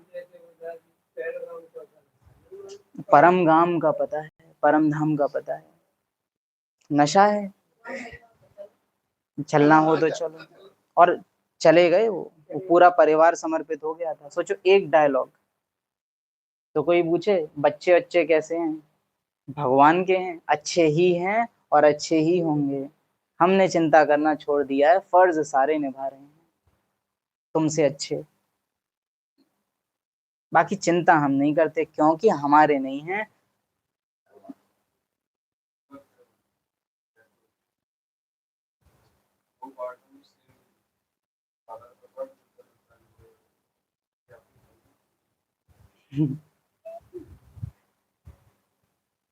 शरीर को चलाने वाले होंगे, दूसरा बाप और बच्चा के कंबाइंड स्वरूप की स्मृति से माया के विघ्नों को अथॉरिटी से पार कर लेंगे। और ये याद रखिएगा, जब आपकी फीलिंग उनके लिए चेंज हो जाएगी ना कि ये मेरे नहीं अलौकिक हैं, आपकी भी नजर उनके लिए बदल जाएगी, उनकी भी नजर आपके लिए बदल जाएगी। वो फिर आपको हद का नहीं बेहद का देखेंगे कि आप अब हमें वो अनुभव नहीं होते हो जो पहले अनुभव हुआ करते थे। अगर हमारी वृत्ति इतनी बदली है तो ये होगा।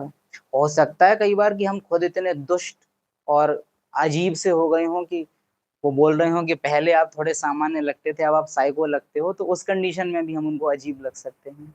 लेकिन उनको हमारे प्रति भगवान की फीलिंग है, वो हमको देखें और उन्हें याद बाबा आ जाए, हम कुछ ऊंचे हैं ऐसा उन्हें फील होने लग जाए। जैसे आदि रत्न 14 साल बाद जब अपने लौकिक घरों में वापस लौटे थे तो उनके लौकिक लोगों के हाथ अपने आप जुड़ गए थे, देवी आई हैं, शक्तियां आई हैं। लेकिन ये कब होता है, जब हमारी अंदर लौकिकता बिल्कुल समाप्त हो जाएगी। और ये आप उनके साथ रहते रहते ही कर सकते हो, कोई अकेले में कोठरी में बंद होके ये नहीं होगा, संग में रहते। स्लोगन, विस्तार को सेकंड में समाकर सार के ज्ञान के सार का अनुभव करो और कराओ। मतलब बाबा क्या कह रहे हैं कि दो ब्राह्मण जब मिले तो पहले तो व्यर्थ का विस्तार करें, उसके बाद फिर लास्ट में एक ज्ञान का पॉइंट।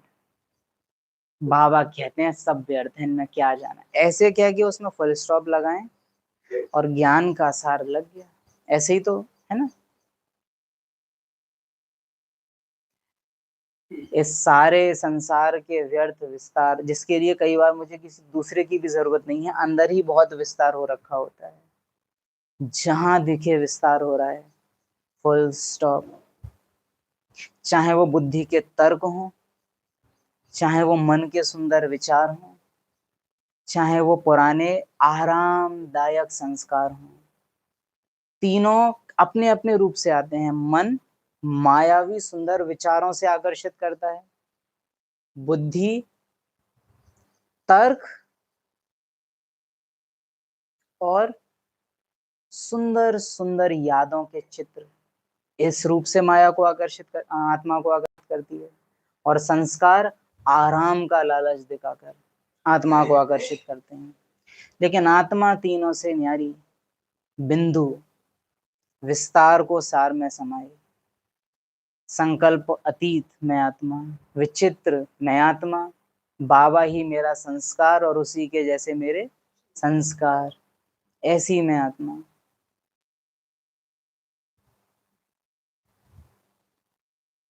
तो विस्तार को सेकंड में समाकर ज्ञान के सार का अनुभव करो और कराओ। जो अभी कुछ दिन पहले था ना कि कोई लौकिक में कहे मौसम कैसा है, तो अंदर ज्ञान इमर्ज हो जाए, विनाश का मौसम है, बड़ी भारी नींद है, होलसेल मौत का सीजन है, आम छटने वाले हैं, कटाई का सीजन आने वाला है, बोआई और कटाई दोनों अब होने वाली है। कोई लाए अज्ञान और मेरी बुद्धि में क्या चलने लग जाए, ज्ञान। तो अनुभव करो और कराओ। अव्यक्त इशारे। पाप कटेश्वर व पाप हरनी तब बन सकते हो जब याद ज्वाला स्वरूप होगी। इसी याद द्वारा अनेक आत्माओं की निर्बलता दूर होगी। इसके लिए हर सेकंड हर श्वास बाप और आप कंबाइंड होकर रहो। कोई भी समय साधारण याद ना हो। साधारणता याद है, साधारण याद ना हो। बाबा के तो हैं ही हैं। क्या बाबा का हूं इस घड़ी। स्नेह और शक्ति दोनों रूप कंबाइंड हो।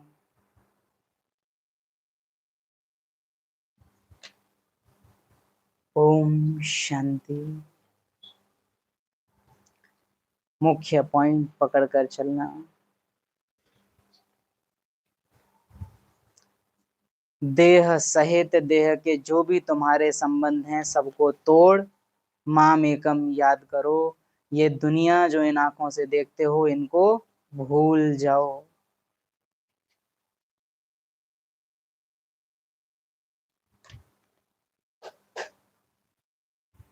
हद का वर्षा मुर्दाबाद होना है।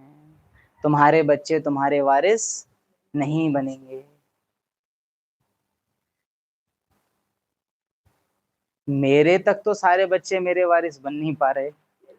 तुम्हें लगता है कि तुम्हारे बन जाएंगे। जब मैं भगवान होके नहीं कर पा रहा, तुम कर लोगे। जब मेरे बच्चे तक मेरे को फारगती दे देते हैं, जबकि मैं भगवान हूं, तुम्हें लगता है तुम्हारे वो सगे हो जाएंगे। मुझे 100 साल लग रहे हैं, तुम्हारे पास तो उतने हैं भी नहीं। अच्छा लॉजिक है। आप सोच के देखिए कि आप क्या करने की कोशिश कर रहे हो, जबकि तुम उन लोगों से कम पतित हो। तब तुमने मुझे इतना झिकवा लिया है, वो तुमसे आगे हैं। क्या हालत करेंगे तुम्हारी। अर्जुन बाण चलाओ।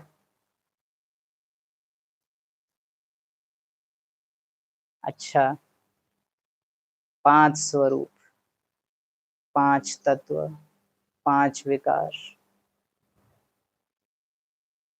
नंबर 2,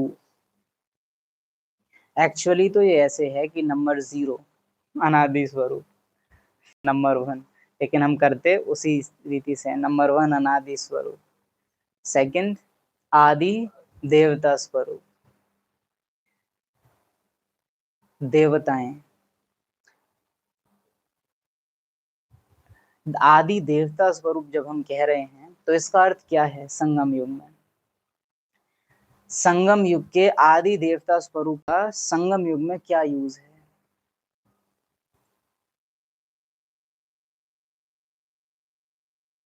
जब बाबा हमसे कह रहा है जैसे समेटने की शक्ति है, तो हमें पता है ना उसका यूज क्या है। विस्तार को सार में लाना। निर्णय शक्ति तो पता है कि व्यर्थ और समर्थ के बीच में किसी को चुनना। वैसे ही आदि देवता स्वरूप का वर्तमान समय में किस परिस्थिति में यूज है, कहाँ यूज है।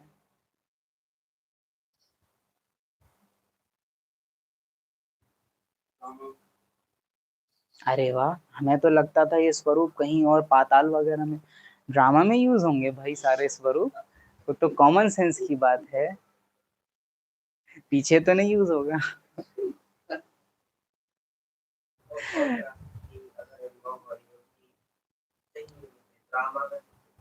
हम्म।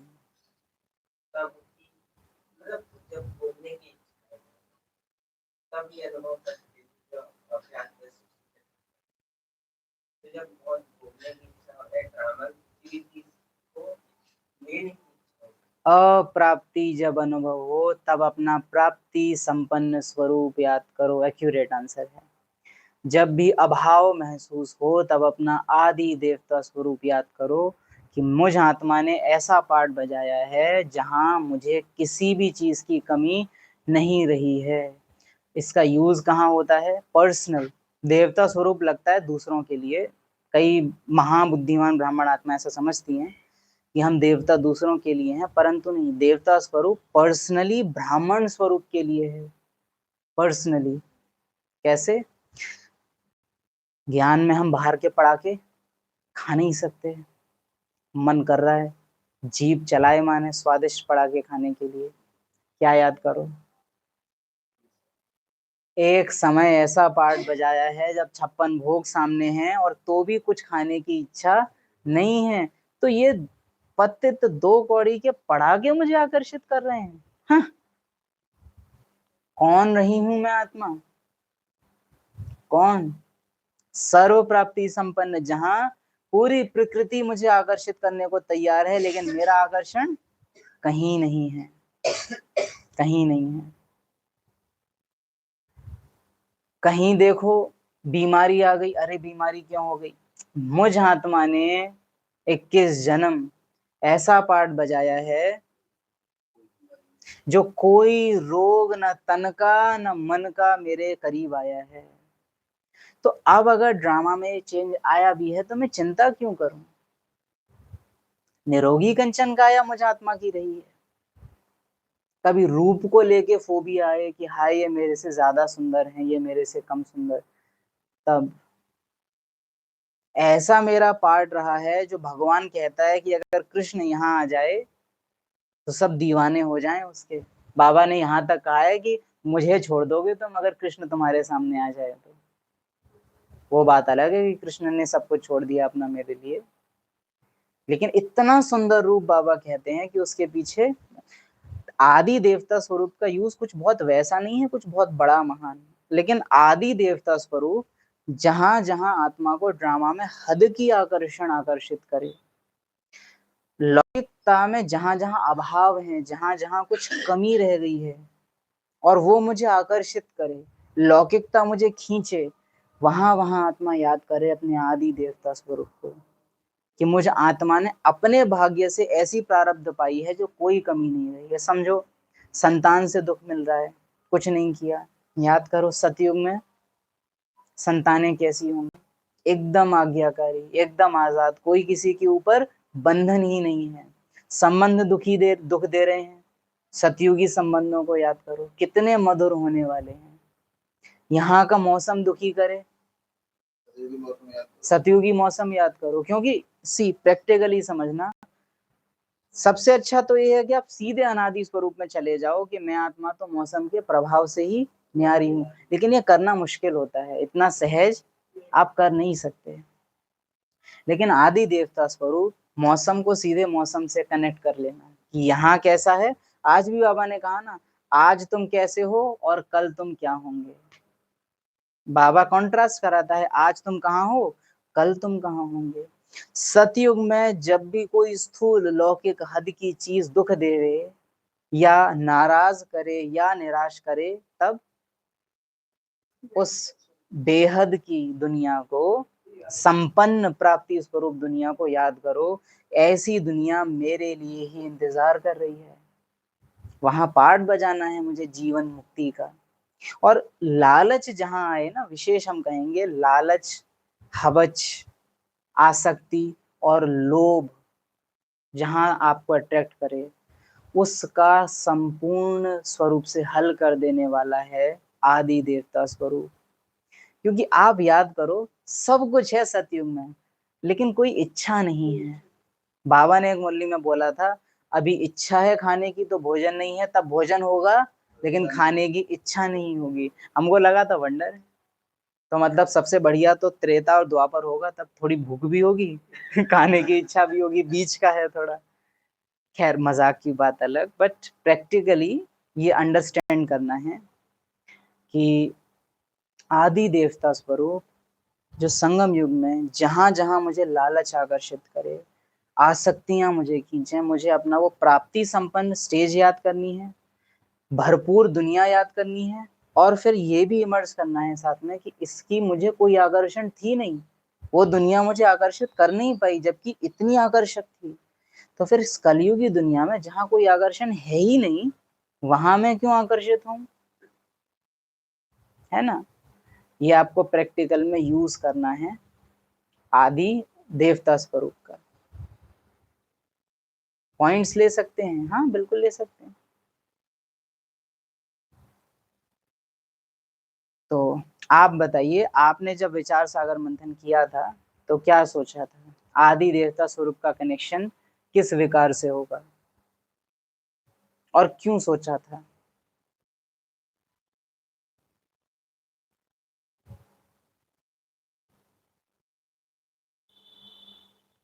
इच्छा मात्रम अविद्या। सतयुग देवताओं के लिए बाबा क्या बोलता है? इच्छा मात्रम अविद्या। समझ रहे हो ना आदि देवता स्वरूप का प्रयोग कहाँ? हालांकि बुद्धि कहीं जा नहीं, सोच नहीं सकती कि देवता स्वरूप का यूज ऐसी जगह पे होगा, क्योंकि लगता नहीं है देवता स्वरूप मतलब दाता और वो सब आता है बुद्धि में, लेकिन वो यूज कहाँ हो रहा है? बिल्कुल अलग जगह पे। बाकी आप बताइए, आपने क्या विचार सागर किया था इसके ऊपर?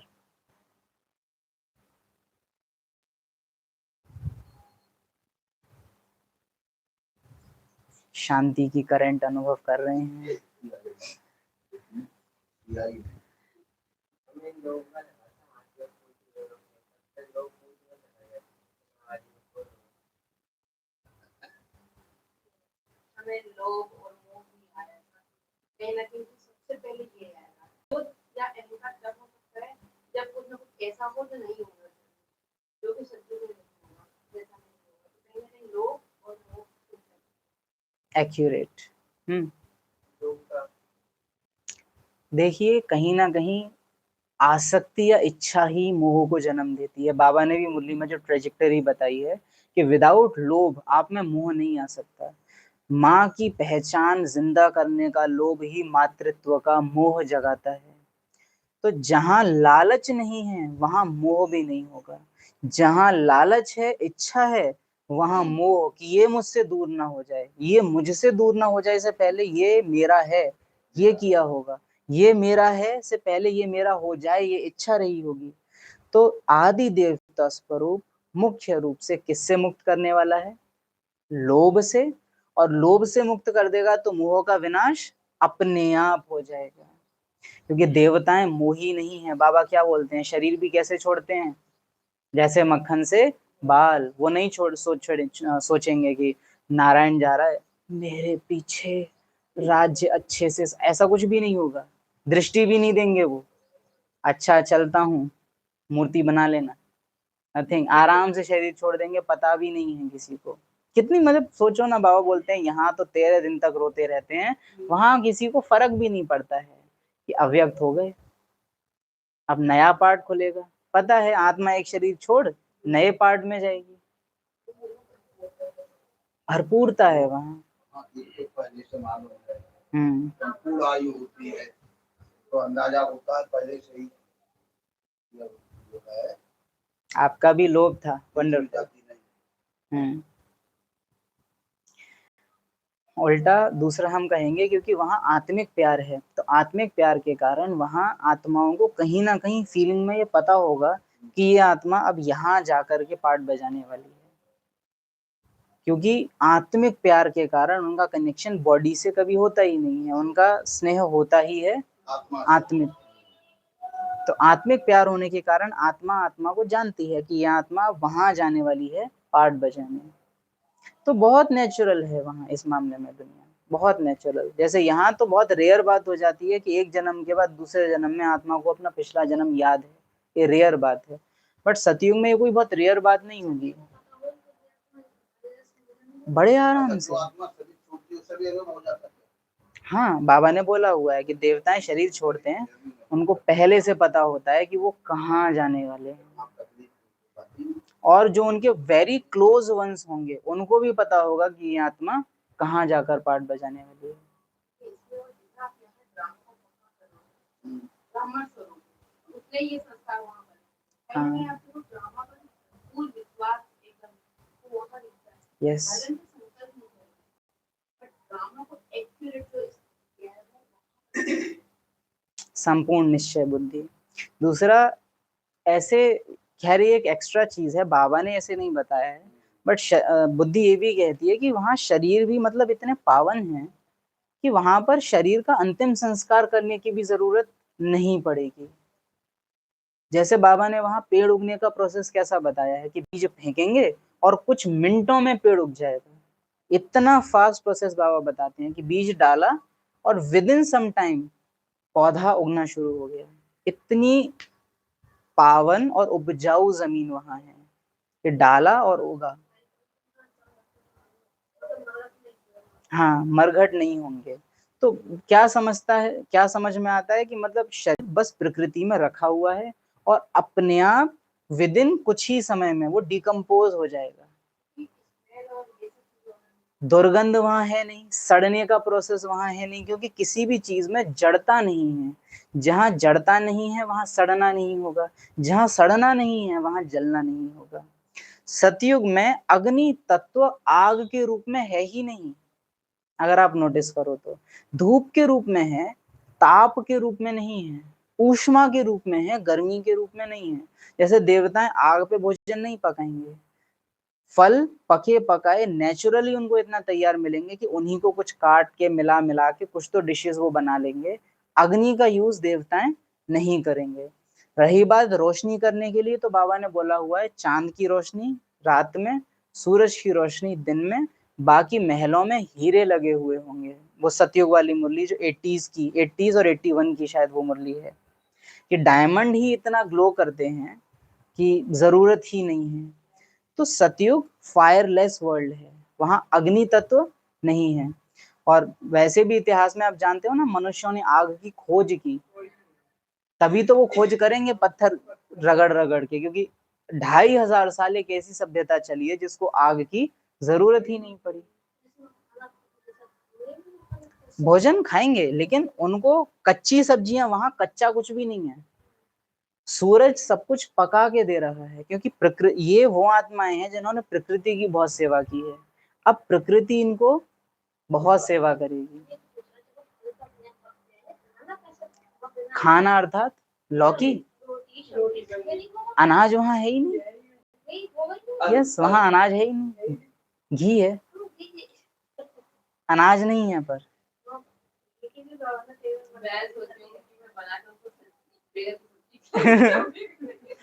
यस, सतयुग में ग्रेन्स नहीं है, दूध है, दूध है, ग्रेन्स नहीं है सतयुग में, अनाज नहीं है। अनाज ने, देखिए बहुत गहरी बात है, अनाज ने स्त्रियों को गिराने में बहुत महत्वपूर्ण भूमिका निभाई है। क्योंकि जब अनाज उगने लगा तो अनाज को फिर आपको स्टोर भी करना पड़ेगा, उसको साफ भी करना पड़ता है, उसको धूप भी दिखानी पड़ती है। ये काम महिला समाज के ऊपर आया और रसोई नाम की एक जगह बन गई कि डब्बों में चीजें बंद होके रखी हैं, उनको संभालो, उनको धूप दिखाओ। ऐसे करके स्त्रियों का पार्ट किचन तक सीमित हो गया। आज आप देखिए, एक महिला के जीवन का 90-80% टाइम कहाँ जाता है? Kitchen, kitchen, kitchen. सुबह का खाना, दोपहर का खाना। आप डाइनिंग हॉल को देखिए, सुबह का खाना खत्म हो 1 घंटे बाद ही फिर दोपहर का शुरू हो जाएगा, दोपहर का खत्म हो फिर सफाई होती है 1 घंटे बाद ही शाम का शुरू। सुकून ही नहीं है। इसीलिए डाइनिंग हॉल की सेवा सबसे टफ पड़ती है, वन ऑफ दी टफेस्ट सेवा होती है, क्योंकि हर टाइम खाया ही जा रहा है, खाया ही जा रहा है।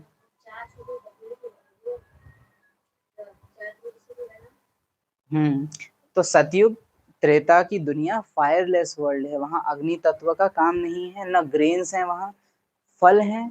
अलग अलग फ्रूट्स को मिला मिला के अलग अलग फ्लेवर्स रेडी किए जाएंगे, दूध यूज कर लेंगे, उससे अलग अलग फ्लेवर्स बना लेंगे। लेकिन कुछ भी मेहनत, देवताओं का एक रूल याद रखिएगा, वो मेहनत नहीं करेंगे। उनका सहज राजयोग के सफल अभ्यासी हैं, उनकी दुनिया सहज है, उनको दिमाग ना चलाना पड़े, प्रकृति ये ध्यान रखती है। पहले भी बहुत पहले क्लास में डिस्कस हुआ था, टेस्ट तरह तरह के होंगे, लेकिन वो टेस्ट बनाने के लिए उनको दिमाग नहीं लगाना पड़ेगा, प्रकृति अपने आप ही मल्टीपल टेस्ट बना के उनको दे देगी, ये प्रकृति सेवा करेगी। बट वहाँ जो शरीर की बात हो रही है वो इसलिए क्योंकि उन्होंने संकल्प का कैसा कुछ नहीं किया है जो नहीं होना चाहिए। जैसे यहाँ ब्रह्मा बाबा ने अंत में जब हड्डियाँ टच करी तो बहुत सॉफ्ट लग रही थी। ब्रह्मा बाप की अंतिम समय में दादी संदेश नहीं, दादी संतरी दादी ने फूल बीने थे, अर्थात ब्रह्मा बाप के अंतिम संस्कार के बाद जो अस्थियां बची थी उनको दादी ने इकट्ठा किया था। तो दादी ने अपने अनुभव से बताया कि वो हड्डियां भी टच करने में ऐसी सॉफ्ट सॉफ्ट लग रही थी कि जैसे किसी मनुष्य की हो ही ना, बड़ी फूल हो, ऐसे वो लग रहा था। तो ये क्यों हुआ? क्योंकि उस आत्मा ने उस शरीर में रहते एक भी ऐसा संकल्प किया ही नहीं जो देहभान वाला हो। सतयुगी देवताएं तो पूरा जीवन ही अपना न्यारेपन में बिता देंगे, तो उनके शरीर को जलाने की जरूरत पड़ेगी ही नहीं। Fireless world. तीसरे दिन अंतिम संस्कार। आप फोटोज देखिए ब्रह्मा बाप के लास्ट के, देखने में लगता ही नहीं है कि इस बॉडी को 18 को शरीर छोड़ा, 21 को अंतिम संस्कार हुआ है, चौथे दिन। और लेकिन वो बॉडी एकदम रिलैक्स्ड है, ना नीला पड़ा है शरीर, ना उससे स्मेल आ रही है, नथिंग, एकदम फ्रेश बॉडी रखी हुई है।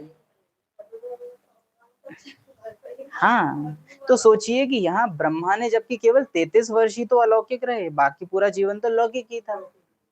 हालांकि उनका लौकिक भी बहुत अलग था, बट फिर भी कह रहे हैं तो वहां तो पूरा 150 साल ही उनका अलौकिक है। बाल काले ही हैं, सफेद हुए नहीं हैं।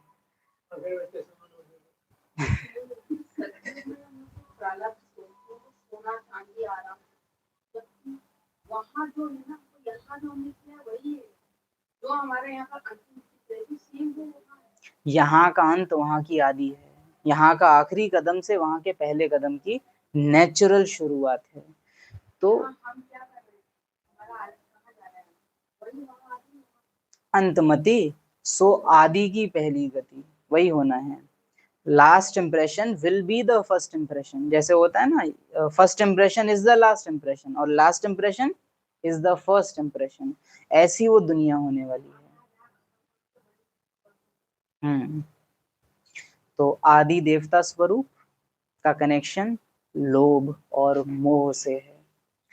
इसका कनेक्शन किस तत्व से होगा वो सोचने का समय फिर से दे रहे हैं। ये कल तक आपको सोचना है और जेन्युइनली सोचना, भले गलत निकले लेकिन सोचो, क्योंकि यज्ञ में फेल हो जाना भी फखुर की बात है, एग्जाम में ही ना बैठना तो अज्ञानी हो जाते हैं फिर, है ना। तो चिंतन जरूर करना है ना। ओम शांति। Dead light.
शिव का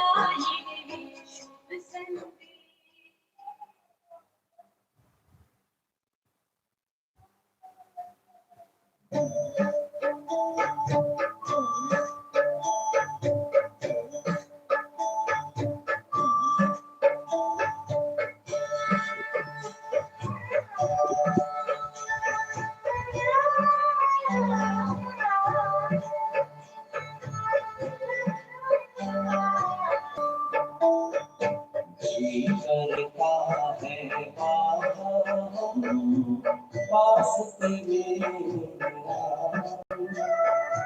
पास तेरे आए। जो पिंजरे से उड़कर पंछी नीले में जाए, पास तेरे आए। जी करता है बाबा हम पास तेरे आए, पास तेरे आए।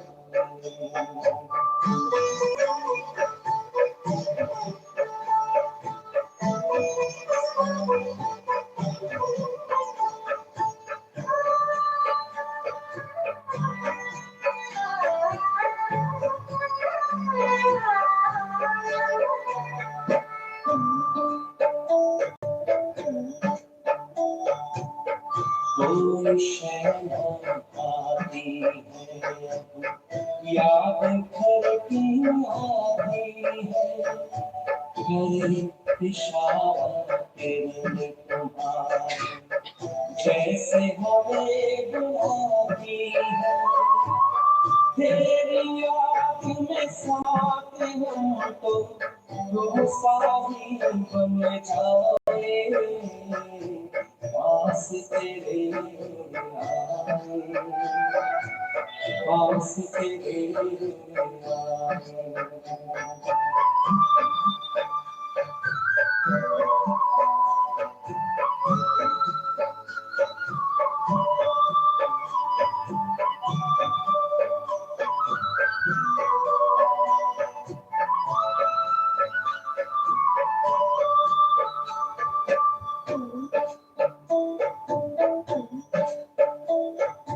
बस कुछ पल की बात है, फिर कल चलना साथ है, हाथ में हाथ तुम्हारे बाबा, प्यार की बरसात है।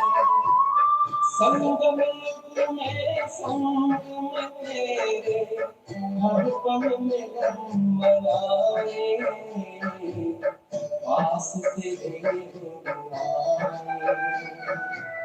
पास तेरे आए।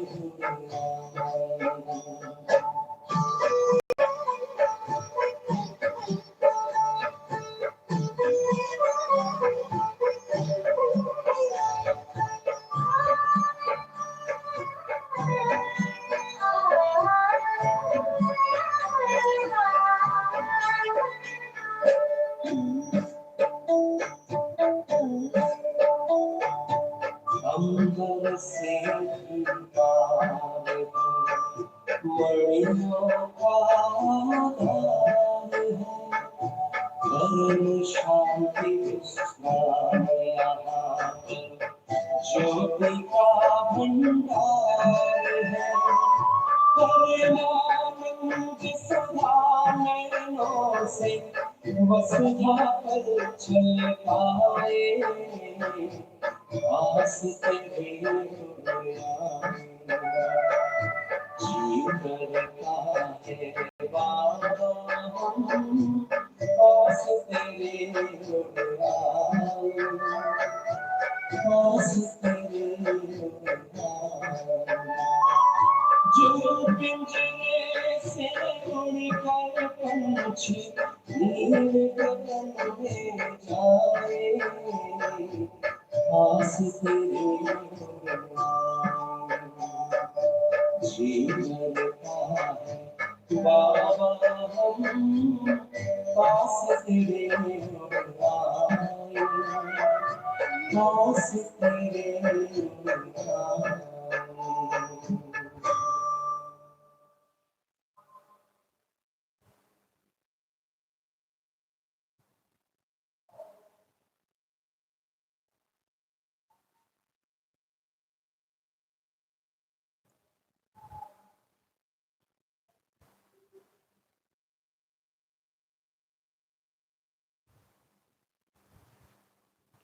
ओम शांति।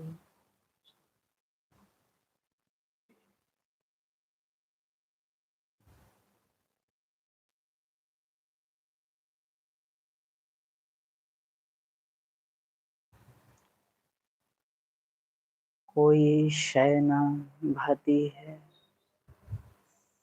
अब याद घर की आती है। आज की मुरली का ये मैसेज याद रखना। तुम्हारे बच्चे तुम्हारे वास नहीं बनने हैं। हद का वर्षा मुर्दाबाद होना है। केवल शांति की करंट है जो लास्ट में काम आएगी, और कुछ भी नहीं। और बाबा के साथ यादगार पल बनाने हैं। 1969 की सीरीज में ही शायद स्टार्टिंग में ही मुरली है, यादगार कायम करने की विधि। यादें बनाओ, ऐसे पल बिताओ उसकी यादों में जो पल अविनाशी हों, क्योंकि यही पल हैं जो आपके और बाप के संबंध को अविनाशी बनाएंगे। ओम शांति।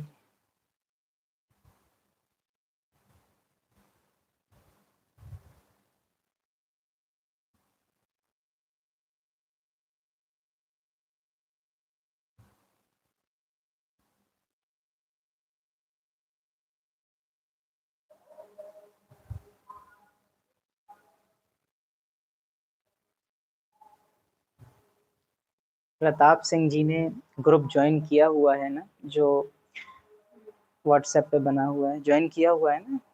ठीक है।